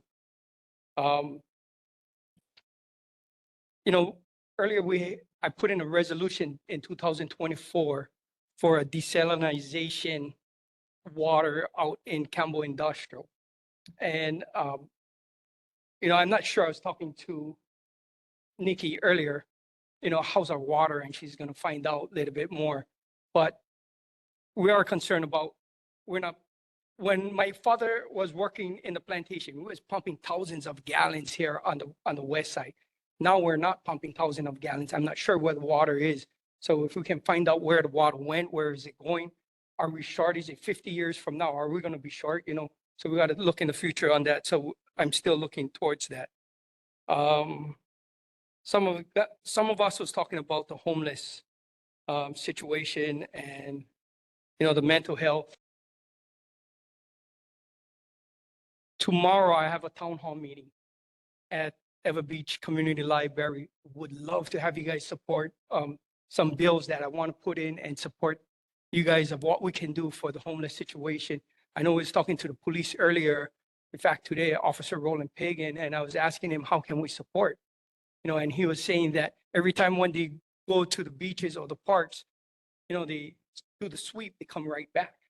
How can we get them to stay out? Maybe I put in a bill that we can keep them out at least 30 days or 60 days. And if they return back, we have the right to maybe put a tougher crime on them, maybe take away their things or put them on the side, or, something.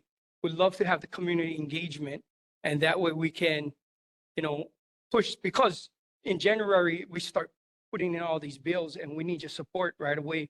And it's very important that we meet soon on that. Also, I just want to say happy holidays and thank you so much for the time, and really appreciate it. There's so much more that we've been doing, but my staff and I will be available, and I got my number on here, so please call us. Thank you. Mahalo. Thank you for, yeah.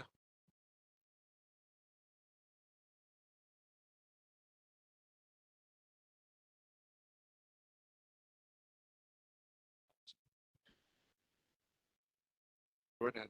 I'm not sure.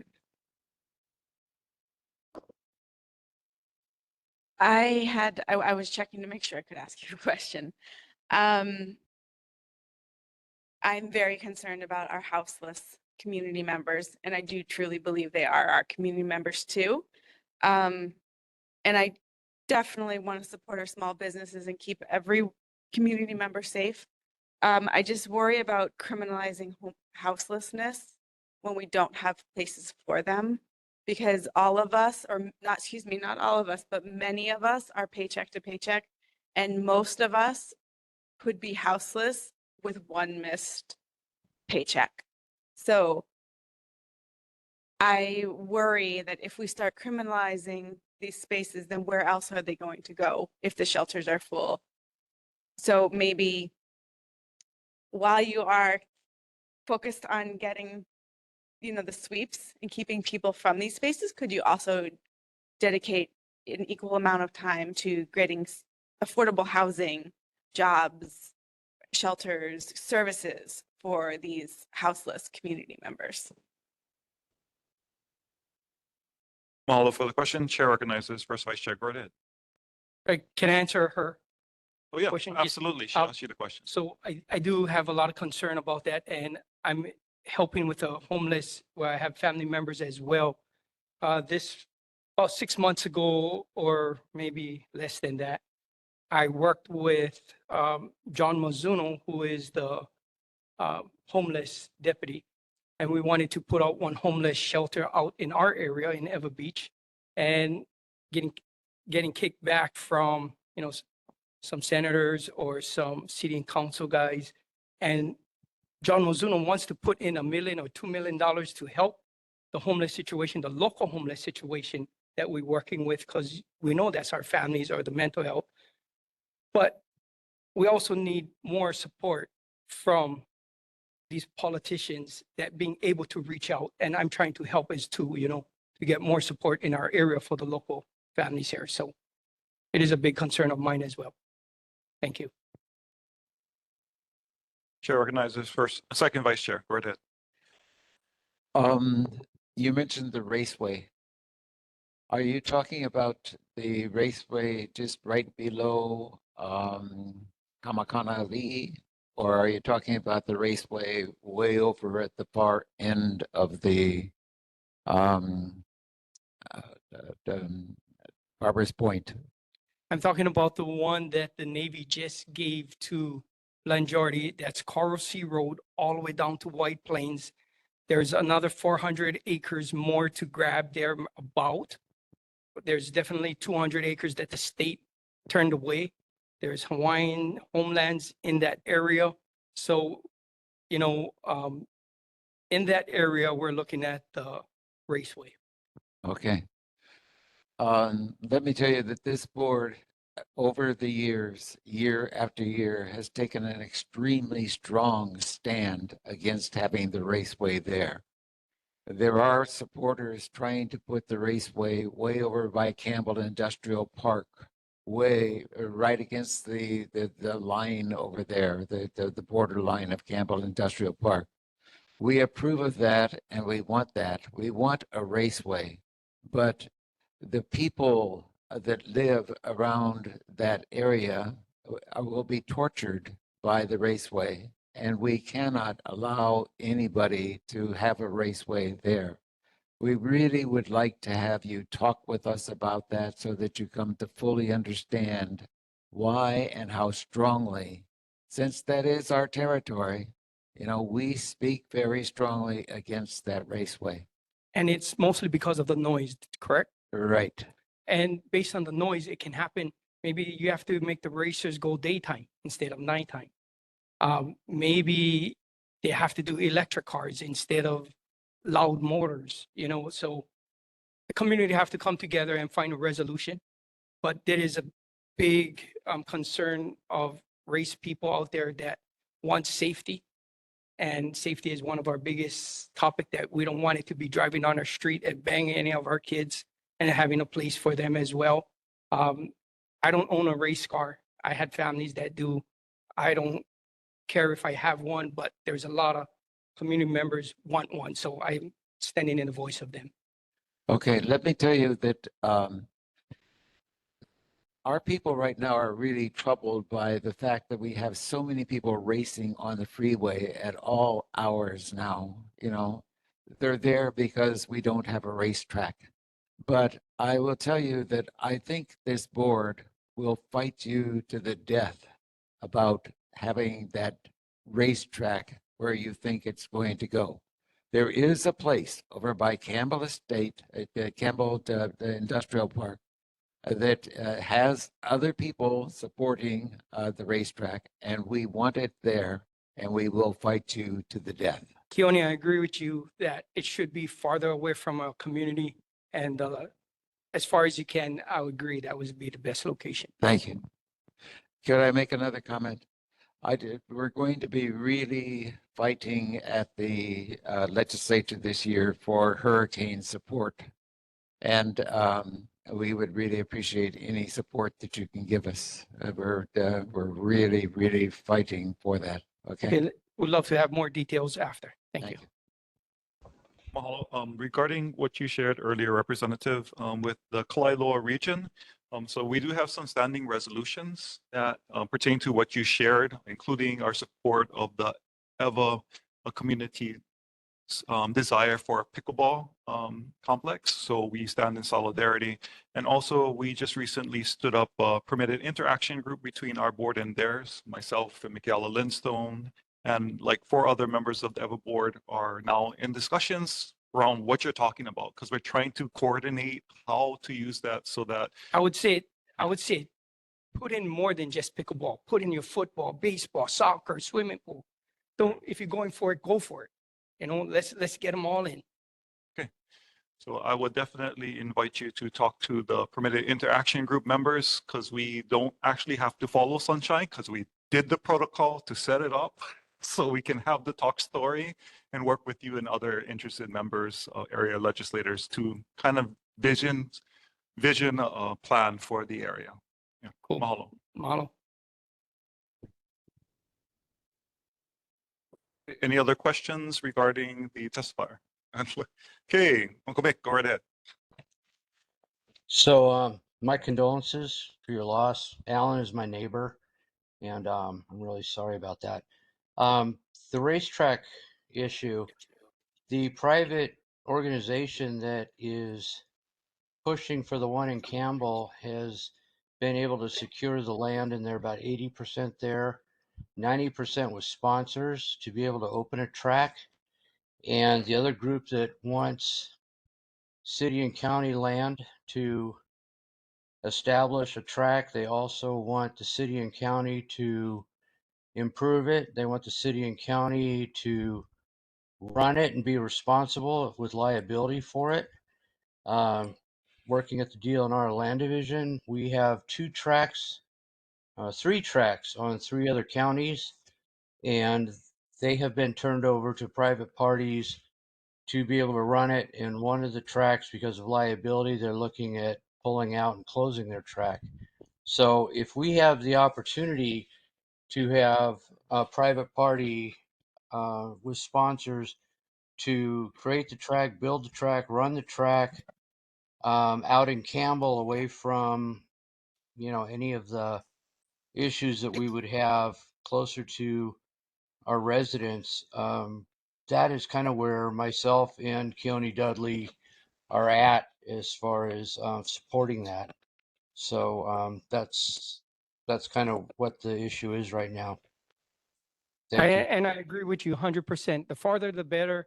And if you can get it done at Campbell Industrial, that'd be a win, and I can get more parks and more football fields and more baseball fields, but Well, at and this time, yeah. And with the track, if we've got our liability going towards a private party and we have private money going to develop it, that lets the taxpayers off the hook. And we can then go and use that area that you're talking about for more what it's intended for. Thank you. Awesome, great. Any other discussion, questions regarding the information we received from this concerned community member? Hearing none, thank you very much, and let's go to the next community concern or announcement. Aloha and happy holidays, Chair and board members. Kieran Folk, and actually I'm here with Tony with my other hat. Some of you know that I do community relations for Hunt. So I am excited to announce, I think we mentioned this earlier, several months ago, the Makeke at Kalailoa Town debuted, and our next Makeke is on Tuesday the 10th. If you haven't been out there yet, years ago, the same Makeke or similar Makeke was at Kapolei High School for 7 years. Widely popular. We actually have green produce. I know Mickey Alla's been over there. And then great gift opportunity, especially right before the holidays. There will be a holiday photo booth. So great to bring out the keiki and do some fun photos, buy some gifts, have some fresh produce, and maybe even dinner. We have live music as well. So if you haven't been to the Makeke at Kaleloa town, it's at Kaleloa Professional Center, right on the side there from 4 to 6:30. And you know, it's right now it's the second Tuesday of the month. We hope to expand it in the new year, after the new year sometime, and add on some additional Tuesdays, but definitely come down if you haven't been. And I think I passed the flyer out to you all. Mahalo. I have some questions though. Oh, I have a question. They were questions about Makeke. Okay. I see a hand from Uncle Frank Canadio. Is this a question regarding the Kalaeloa Makeke? Or are you making an announcement? No, separate concern, Mr. Chair. Okay, no worries. We'll come back right to you right after they finish. Okay, first off, good evening, everybody. I'm Tony Gaston, and what I wanted to do tonight is share a little bit about some of the roadways, because we haven't talked about that for a while. And something really neat happened last night. Take a look at this next one.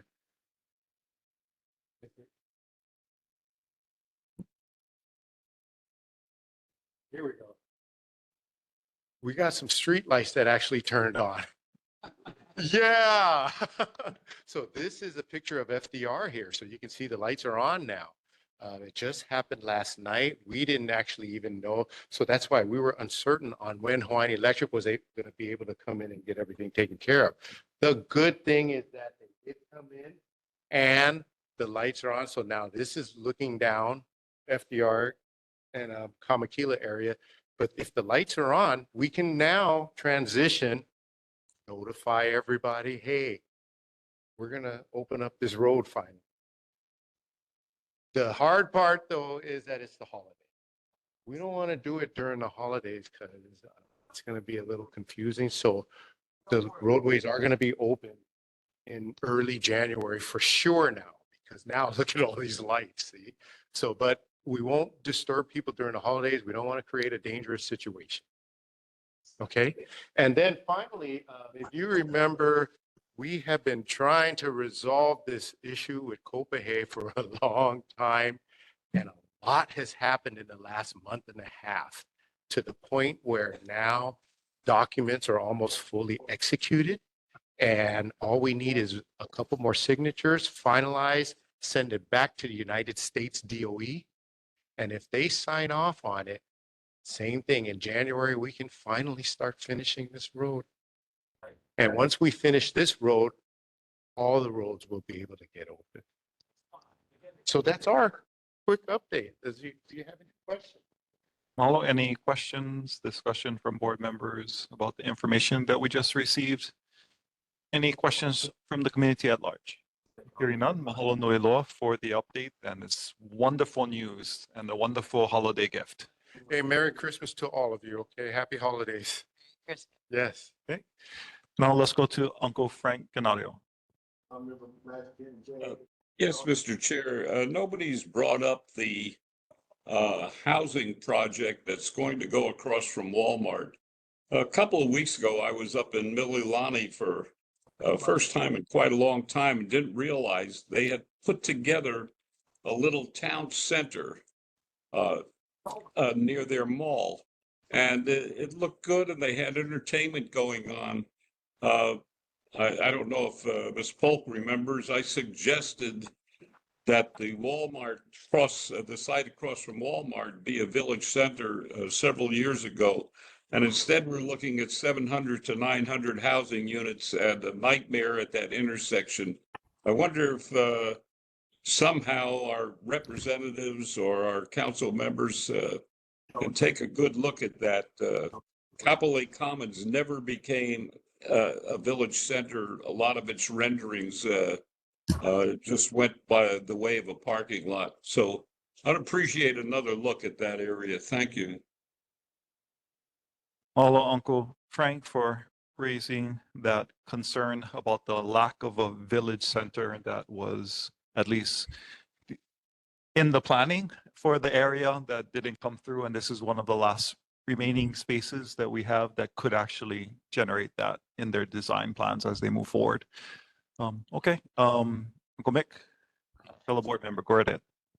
Is there a So question? around 4:15 this afternoon, me and Mrs. Ferrer were coming down Makakilo Drive, going towards Fort Barrett, and we were sitting at the traffic light, and the traffic was so backed up coming off the freeway and going into Kapolei that we had to sit through an entire traffic light because not all the traffic could get onto Makakilo Drive going into Fort Barrett.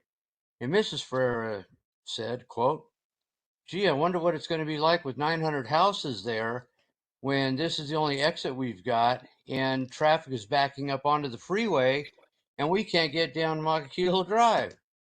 So this is before 900 or 700 houses come in. So I just wanted to kind of throw that out there because I think downtown they are not listening to us, again, as usual. And we were actually sitting in a real life situation. We were sitting at the light with a green light, and everybody getting off the freeway to go into Makakilo was taking up the off ramp and going down the road. So that's all I got to say. And it isn't going to get any better. Thank you. Mahalo, board member, for giving the community concern of Miss Ferrero because it's community concern section. We'll come back to board concern later. Okay. Any other community concerns or announcements? Come on up.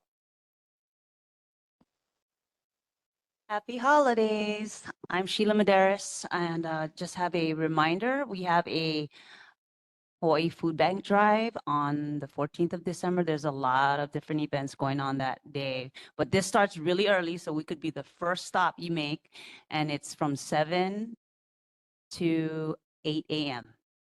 So if you want to volunteer, you just show up at 6. Make sure you have covered shoes, comfortable clothing, and we'd be more than happy to have you help us and volunteer. We had such a huge turnout last month. It's just getting bigger, especially during the holidays. People need food assistance, and there's no eligibility requirement. You just come in, bring your ID. We do the registration while you're in the car. You don't even have to come out of the car. But if you need food assistance or you know someone who has a need, please come, and we will be more than happy to serve you. Again, happy holidays. Thank you. At Kapolei High School. Kapolei High School. So we're just waiting to get the contract renewed for the entire year for 2025. Okay. Excellent. Thank you for the announcement. Any other community concerns or announcements at this time? Okay, hearing none, well, let's move forward to board business. First on the agenda is approval of the written summary for video record. Checking with the secretary. Are we, okay, that's a motion to adopt. Is there a second? Okay, it's been seconded by Dr. Keone Dudley. Any discussion? Hearing no discussion, all those in favor say aye. Any opposed say ole. Any abstentions say kanalua. Hearing none, the written summary for video record of Wednesday, October 23rd, 2024 has been approved. Now let's go to the resolution supporting quality of life and sustainable design elements in multifamily housing developments that respect local values and are place-based. And is there a motion to adopt the resolution, which has been circulated for 3 months already, with the additions and amendments from Dr. Keone Dudley? Okay, it's been moved by Dr. Keone Dudley, seconded by Board Member Michaela Lindstone. Any discussion? We just added in the hurricane elements. Okay, going to Board Member McFarland. Go right ahead. No, sorry. I didn't put my hand down. Okay, no worries. Any further discussion? Okay, hearing none. Is there anyone objecting? Hearing no objection, the chair calls it unanimous consent. Okay, moving forward. Resolution calling for increased support and resources for community safety and unsheltered in Kapolei.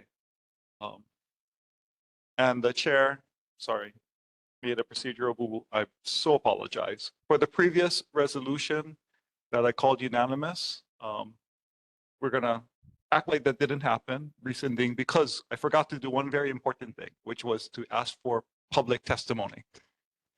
Was there anyone from the public wishing to testify on board business regarding the quality of life and sustainable design elements in multifamily housing and developments? Sorry, it slipped my mind because we've testified on this for like 3 months in a row already. Okay, hearing none, press forward. Any objection from board members? Hearing none, unanimous. Okay, great. Now we're good to go. And we'll have a motion to adopt this, calling for increased support and resources for community safety and the sheltered in Kapolei. Chair recommends that we adopt the resolution. Is there a motion to adopt? It's been moved by Michaela Lindstone. Is there a second? Second by Dr. Keone Dudley. And at this time, I'm asking for public testimony for the resolution calling for increased support and resources for community safety and unsheltered in Kapolei. Chair does recognize that we have received 3 written testimonies in support from various community members. Is there anyone in the public now wishing to testify? Go right ahead.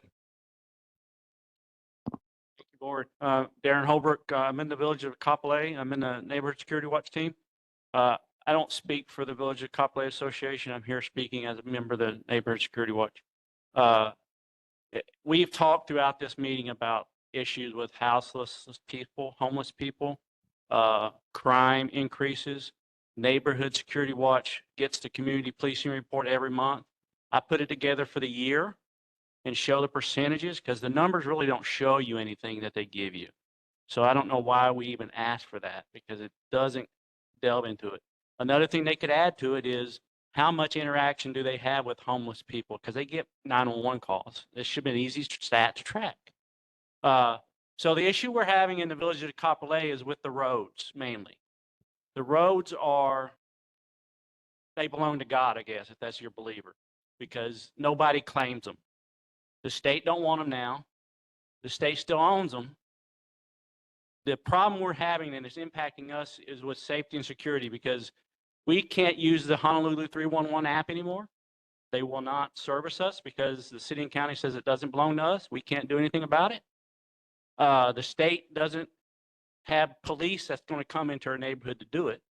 The police only come into our neighborhood now if it's an emergency to service us. But yet we pay taxes, we pay property taxes, I pay business taxes, but I don't get the service that another community member 10 minutes away from me get because I live in the village of Kapolei. I have a car in my neighborhood that's been in the neighborhood and it's at expiration plates and a safety inspection from 2019. I cannot get it towed. I can't get the tires marked. I can't get anything done. I've talked to all the representatives, the senators. I get promised I can get stuff done. They'll do it, but nothing ever happens. With the houseless people, we've seen an increase in homelessness in our neighborhoods. We didn't see that before. It was always by the park. And it seemed to have come more and more since Hono's been here. Yesterday, we had a homeless advocacy group come and brief all the NSW members at Kapolei villages. And our determination out of that briefing was it's best to call 911 to get something done immediately. And then you have a police report, which eventually can lead to more documentation and legal consequences for that person. That's unfortunate, but we've got to get over the pussyfooting around and do something about for the community. The road issue has to be fixed because it's the broken window effect. If we can have a problem and we can't fix it, it's going to get worse and worse. Our community is so tight with each other right now. We painted the bridge at the mall there that had all the graffiti on it, and we've kept that clean for over 3 months now, getting the graffiti off of it. So we want to do the work. We want to support the community. We don't feel like we're getting the support. And that's what's frustrating. So I'm in full support of this amendment. We've talked about increasing crime. It's in the resolution. Something has to be done instead of just saying, oh, we're working it. HHFDC. On what? HHFDC has tried to fix it, and they've been great. I'm not talking bad about them, but nobody wants to solve the issue. Everybody wants to pass it to somebody else. And we've eventually got to get this fixed so we can support our communities. We having too many cars, from businesses run out of cars to homelessness sleeping in cars to urination on the sidewalks, and you walk past it and families walk past and kids go to the park. They don't want to see that stuff. And it makes the community less safe when people are now walking around. That's all I have. Thank you. Thank you, community member, for testifying. Any others wishing to testify on this resolution? Go right ahead. Please introduce yourself. Yes, Kieran Polk, and now I'm standing here as the CEO of the Kapolei Chamber of Commerce. I would just like to thank the board for bringing this resolution forward, and would like to share with the board and the community a little bit of the some of the things that we've been working on the chamber's side for our businesses that have been impacted by the increase of homelessness in Kapolei. Earlier this year, we actually did a combined meeting with the mayor's chief of staff, several of my business owners, board member Lidstone was there, and we were focused around the businesses around Kapolei Regional Park. Many of them have been suffering for not months, but maybe even years, and it's progressively gotten worse. We were able to just at least tell the stories of the increased crime that impacting these businesses and their staffing and just their livelihood. And so one of the results that came out of this was looking at bringing some resources into our community, because you have to look at it in the bigger picture. And I think this has been stated earlier. You know, moving the houseless around isn't going to solve the problem, but really it needs to be addressed systemically.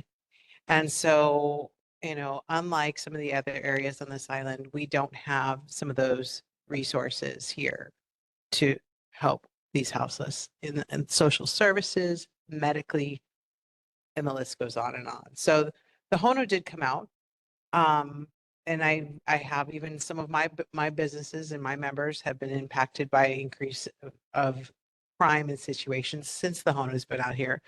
But I want to be clear. I think we need to be very vigilant and understand that the HONO isn't causing an increase in houseless. The HONO isn't causing an increase in crime. But if we need the bigger picture to be solved, it's a first step. I think I applaud the conversation about having CORE come out here.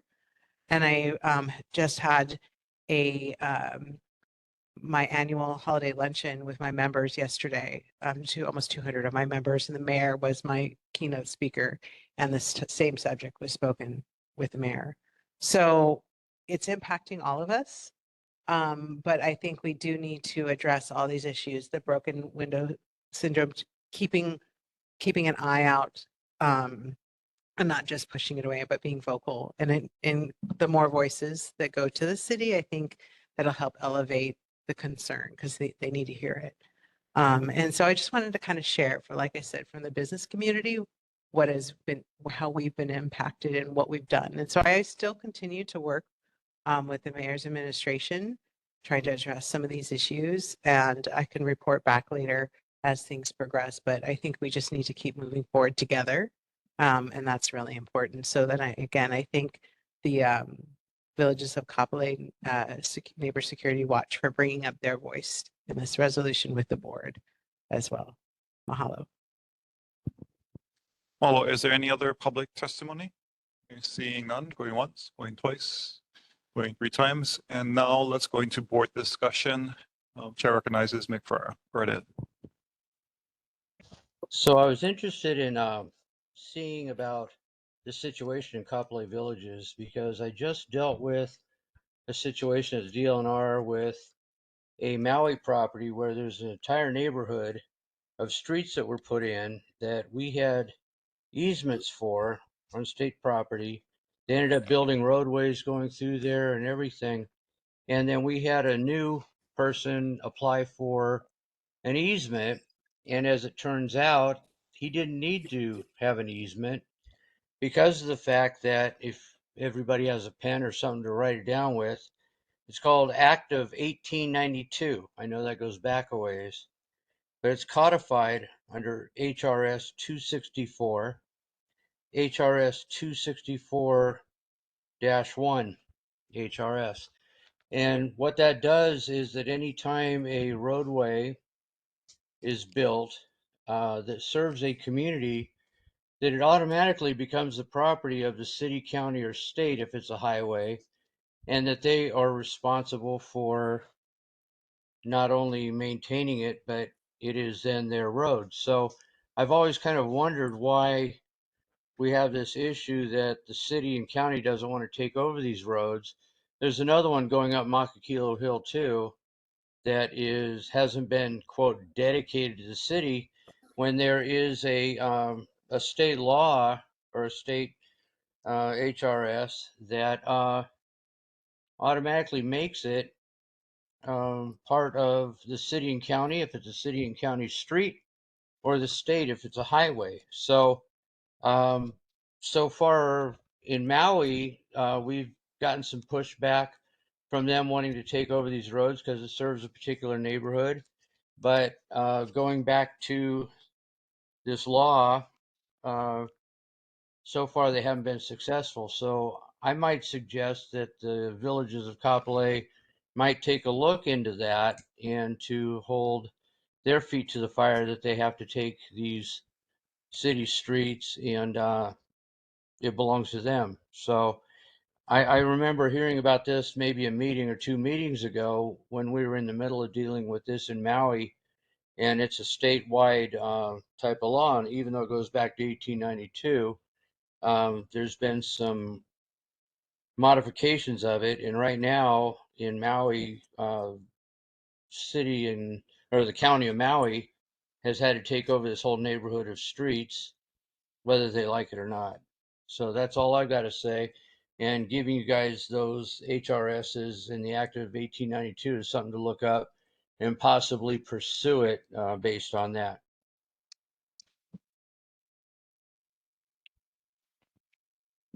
Great. Any other discussion from board members? Okay. Hearing none, the chair would recommend adding from the testimony and from the discussion under item 4, creating a centralized community resource platform, that we also include reinstating 311's applicability to VOCA. So that was a request from the community members, is that let's ask them to make it applicable again. The number 5, adding in what we've heard throughout tonight, to specifically name increasing social and mental health services, extending core programming into Kapolei, and encouraging increased non-lethal first response where applicable. Okay, is there any objections to putting those amendments in? Okay, hearing none. Any further discussion on the entire resolution as amended, incorporating basically everyone's manao? Hearing none, all those in favor say aye. Any opposed say ole. Any abstentions say kanalua. Hearing none, chair calls it unanimous. Great. Now let's move on to the next resolution for this evening, requesting the Hawaii State Legislature to enhance hurricane preparedness for the state of Hawaii. Is there a motion to adopt the resolution? It's been moved and seconded by Dr. Keone Dudley and Michaela Lindstone, now offering public testimony. Okay, hearing none, we've heard much public testimony over hurricane preparedness over the years. So the chair would like to acknowledge the good work of the Environmental Justice Committee and their chair, Dr. Keone Dudley, and ask if he has any remarks speaking to this resolution. If we could change that paragraph, Hawaii used to be protected by cooler surrounding seas. And you agreed that, yes, we could do that. And I would like to just make sure that that is included. Okay. It's easier to read. So the amendment is one for style on readability from I got my card. Thank you. from Dr. Dudley. Is there Good night. any objection for the amendment for readability for that paragraph? Okay, hearing none. Okay. Any further discussion? Our neighborhood board has heard and acknowledges the importance of being prepared for hurricanes because we do not want the sad after effect when the storm does hit us and people do die, that we said we did nothing. So we will do our best to continue to champion us being prepared. So if there's no further discussion from the board members, all those in favor say aye. Any opposed say ole. Any abstentions say kanaloa. Chair calls it unanimous, recognizing the change to the clause for readability. Okay, great. Now, going to our committee reports. Anything the committees would like to share with us, starting with transportation? This is your time to share, recognizing we can't ask them anything during this, but during the board concerns and announcements, we can. I'll stand Right. on Frank Genadio's testimony and some of the comments I've made since. Okay, great. Sorry, I was corrected. We can actually ask because it's our reports, so we can talk to ourselves. That makes a whole lot of sense. Very good. Any questions for Transportation Committee? Hearing none, let's go to Parks and Recreation Committee, Mikael Lindstrom. Okay, no report. Any report from Environmental Justice Committee? Okay, no report other than the fabulous resolution you guys put forward. Thank you very much. Okay, now let's go to federal and state monthly reports and going through the list, seeing if anyone is online from the congressional level. Hearing none, let's now go to welcome up Governor Josh Green's representative, Gordon Pang. Our congressional delegations is busy working right now. Yes. I hope not at this hour, but who knows? Good evening, Gordon Pang, your representative to the governor's office, and in my day job, HHFTC Housing Information Officer. I didn't really prepare a report today other than to let you know that we're continuing to try to provide as much funding as possible to as many projects as possible. And we've got a few new ones coming along. I believe our staff in charge of the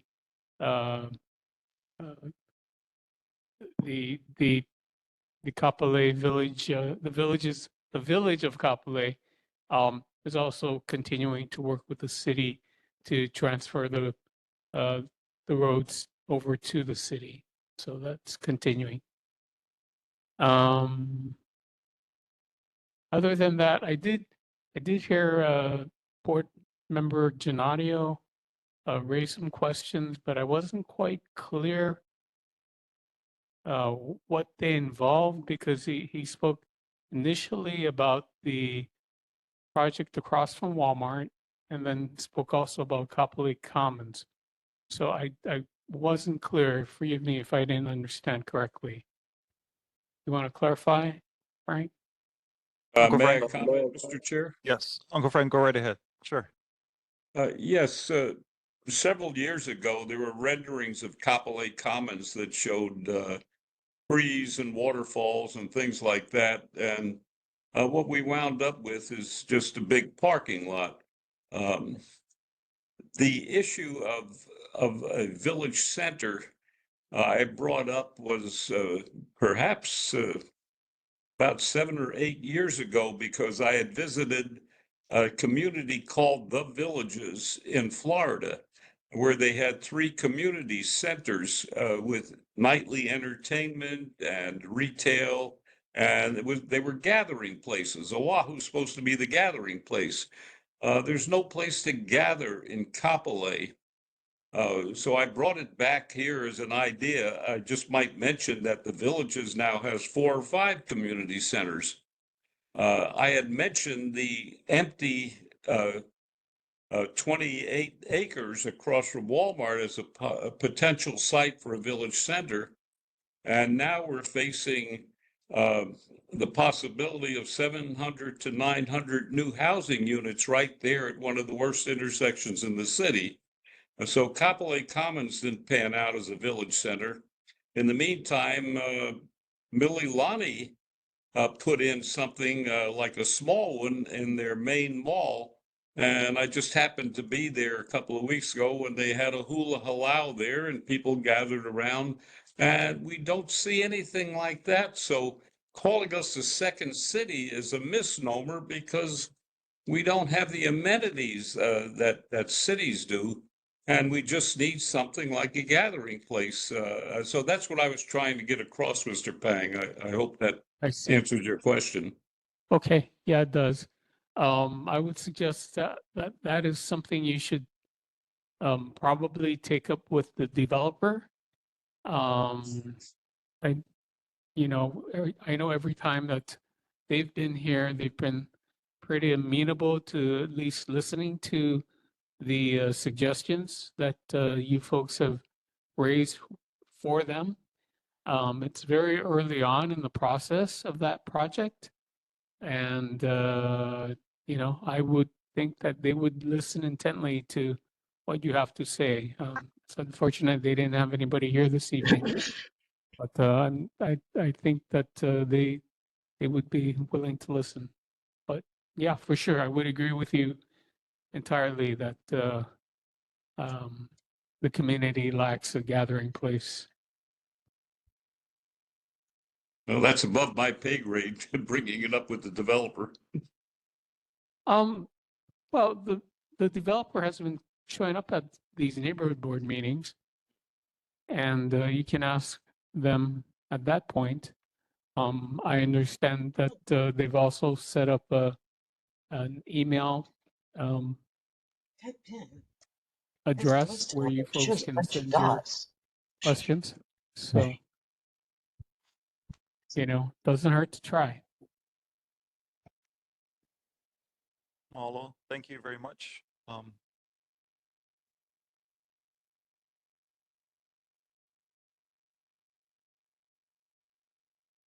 Uncle Mick, if it's a question, we can't ask questions at this point for the report, but you can raise up your concerns when we get to the board concerns and announcements. So take note.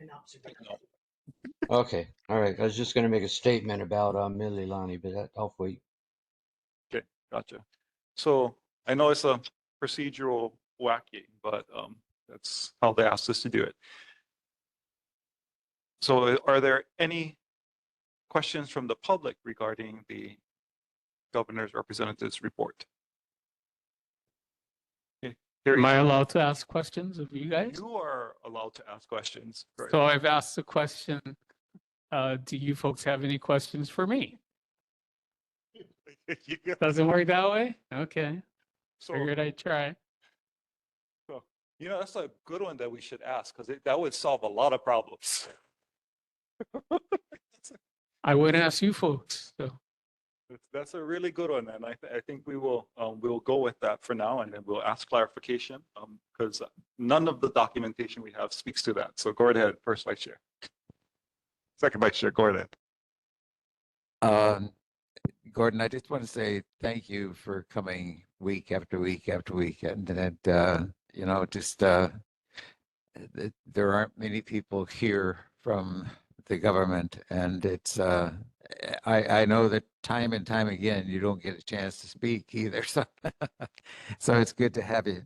I just want to say that you know, we're doing a lot of work right now on trying to get funding for hurricane preparation. Okay, And one hold. So sorry, I rechecked the rules and we actually can't ask you questions even if you ask. But you can raise that question Dr. Dudley, did you? during the board comments and concerns, and then if you would be more than happy to actually talk story at that point. Yeah. Okay. Wink at me to remind me that or Yes. something. We'll remind you about when I think we can do it. Sure. Okay. With that, And one other board member had a. yeah, Okay. let's go later. Thank you. Thank you. Any of the senators or their representatives online? Okay. Any representatives online? Okay. And HCDA? Okay, great. Now board concerns and announcements. So right back to Dr. Keone Dudley. you can stay there.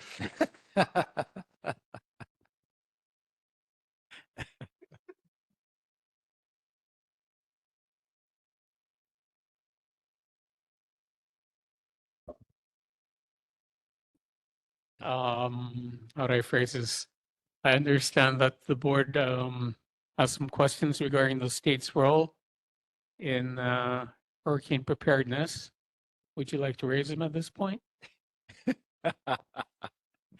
Yes, thank you. The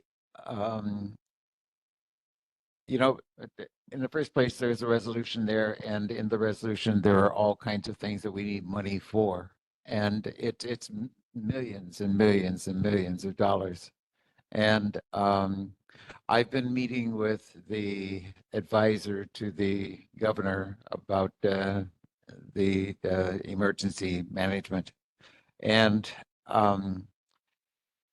I'm really encouraging him to try to talk to the governor now to put money in the budget from the governor, you know, because the governor gives his budget to the legislature. And if we start with that, then we can really build with the legislature. I've in the video that I did, I really took the governor to task. And so I'm probably not in the best place to be doing that. So if you, in your kind, gentle way, when you're talking with him, could bring up the topic and say, you know, hey, it would be a good idea if, you know, for the governor's budget to begin this whole process, it would be great. Thank you. Okay, before you answer, so this time it's like the board concerns, and I think that kind of conversation I think should probably be offline. So about doing that. So, but what I do think is appropriate is for the next agenda, we will put a section under the governor's report about hurricane preparedness and the budget. And then we will be able to ask you and discuss regarding hurricane preparedness and the budget as part of the agenda for the next time. So we can actually have the full conversation regarding that. I'll do you one better. Maybe you folks can invite the gentleman that you spoke with, Keone, to come and discuss the matter in broader terms with you. Because he's in a better place to be able to pitch something to the governor than I would be, especially on an issue of his expertise. Okay. Let me just say that the budget will be already submitted by the time that we have our next meeting. So this was important. I'm sorry to hear that. Okay, so we can put that on the budget so we can have the discussion about how it turned out and what we need to actually address in the legislature for adjustment. So just clarify, we can raise any concern you want, and however any of the electeds want to take it, that's their kuleana. So very good. Or representatives. Any other board concerns or announcements? Go right ahead. First, Vice Chair Michaela Linsdale. Mahalo, Chair Paris. I have two things. First, for me, the peak of this meeting was Representative Alcos's presentation during community concerns, just the organic rapport with community members and the ability to ask questions and bring up issues that are topical and concerning community right now was, I think, in the nature of a really strong neighborhood board exchange of communication. I would suggest that we put all reports under community concerns.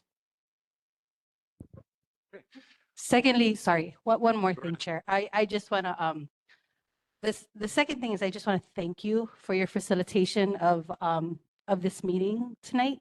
I know it started off a bit contentious, but you've led us through this meeting really in a way that we got more comfortable with. It was awkward at times. We had to ask permission to ask questions.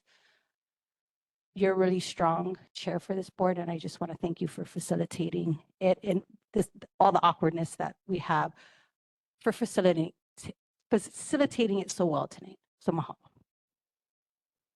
Mahalo for the words, and the chair is of the mind to put all of the elected officials' monthly reports and strike them from the agenda. And when the electeds come, to actually allow them first right of privilege to speak during community concerns so that the board can ask questions and discuss, because that is permissible under the regulation update that I received. Is everybody following? Yeah, like it worked out. Like that makes a lot of sense. But we will maintain all of the agency reports as static because they should be able to get us the information in a timely manner that they want us to report on that. And if it's super timely or relevant, I'm sure that one of the electeds will raise it to us.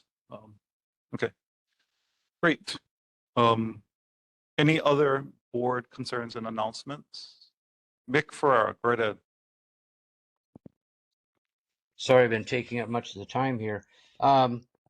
Circling back to the MTS in Mililani, if you've ever driven through Mililani and seen all the neatly manicured public roads and dividers, which we would sure like to have in Makakilo.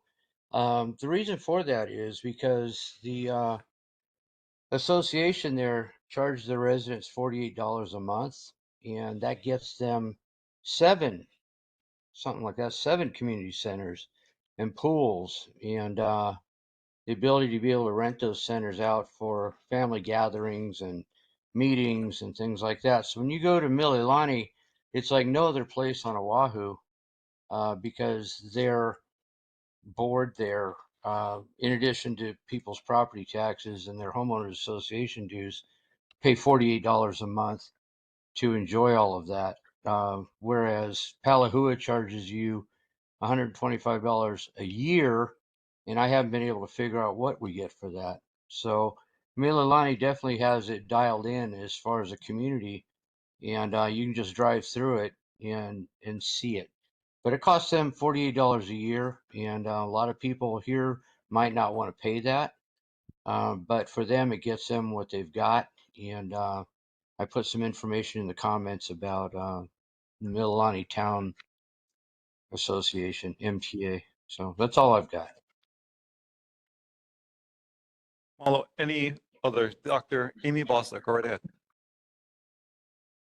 I've been thinking about this and asking this question for about a year now. And I'm nervous to ask it because many times you ask a question and something disappears. So, because we have so many different partners here tonight, I thought maybe I can start this conversation over by Roosevelt. So if you're looking at Costco from the VA Center, and you have Roosevelt Highway. You cross over and then you come to the Hawaiian Railway. On the other side of that is a strip of dirt. It's 1.5 miles from Roosevelt, or excuse me, from Costco all the way down to Fort Barrett. The other side of that ditch is a beautiful walking trail from Mehana. It makes a lovely 3-mile loop. And I've been trying to find out for a year who owns that strip of dirt. I can't figure out if it's Department of Transportation and the Historic Hawaiian Railway rents or has a lease for this area. But because we've talked about community beautification and a gathering place, this would be a lovely, wonderful, much needed resource for our area to encourage active lifestyles. It could be a walking trail, walking loop. It could be a running loop, which many people are already doing, and many are already biking it as well. I don't like saying this out loud because I don't want somebody coming and blocking it, but it would be so wonderful because we have the Ho'opili Running Club. I'm leader, co-facilitator of our She Runs This Town for Oahu, and we are based in Kapolei. It would be wonderful to have a safe place that we can run our 3-mile loop and have it designated.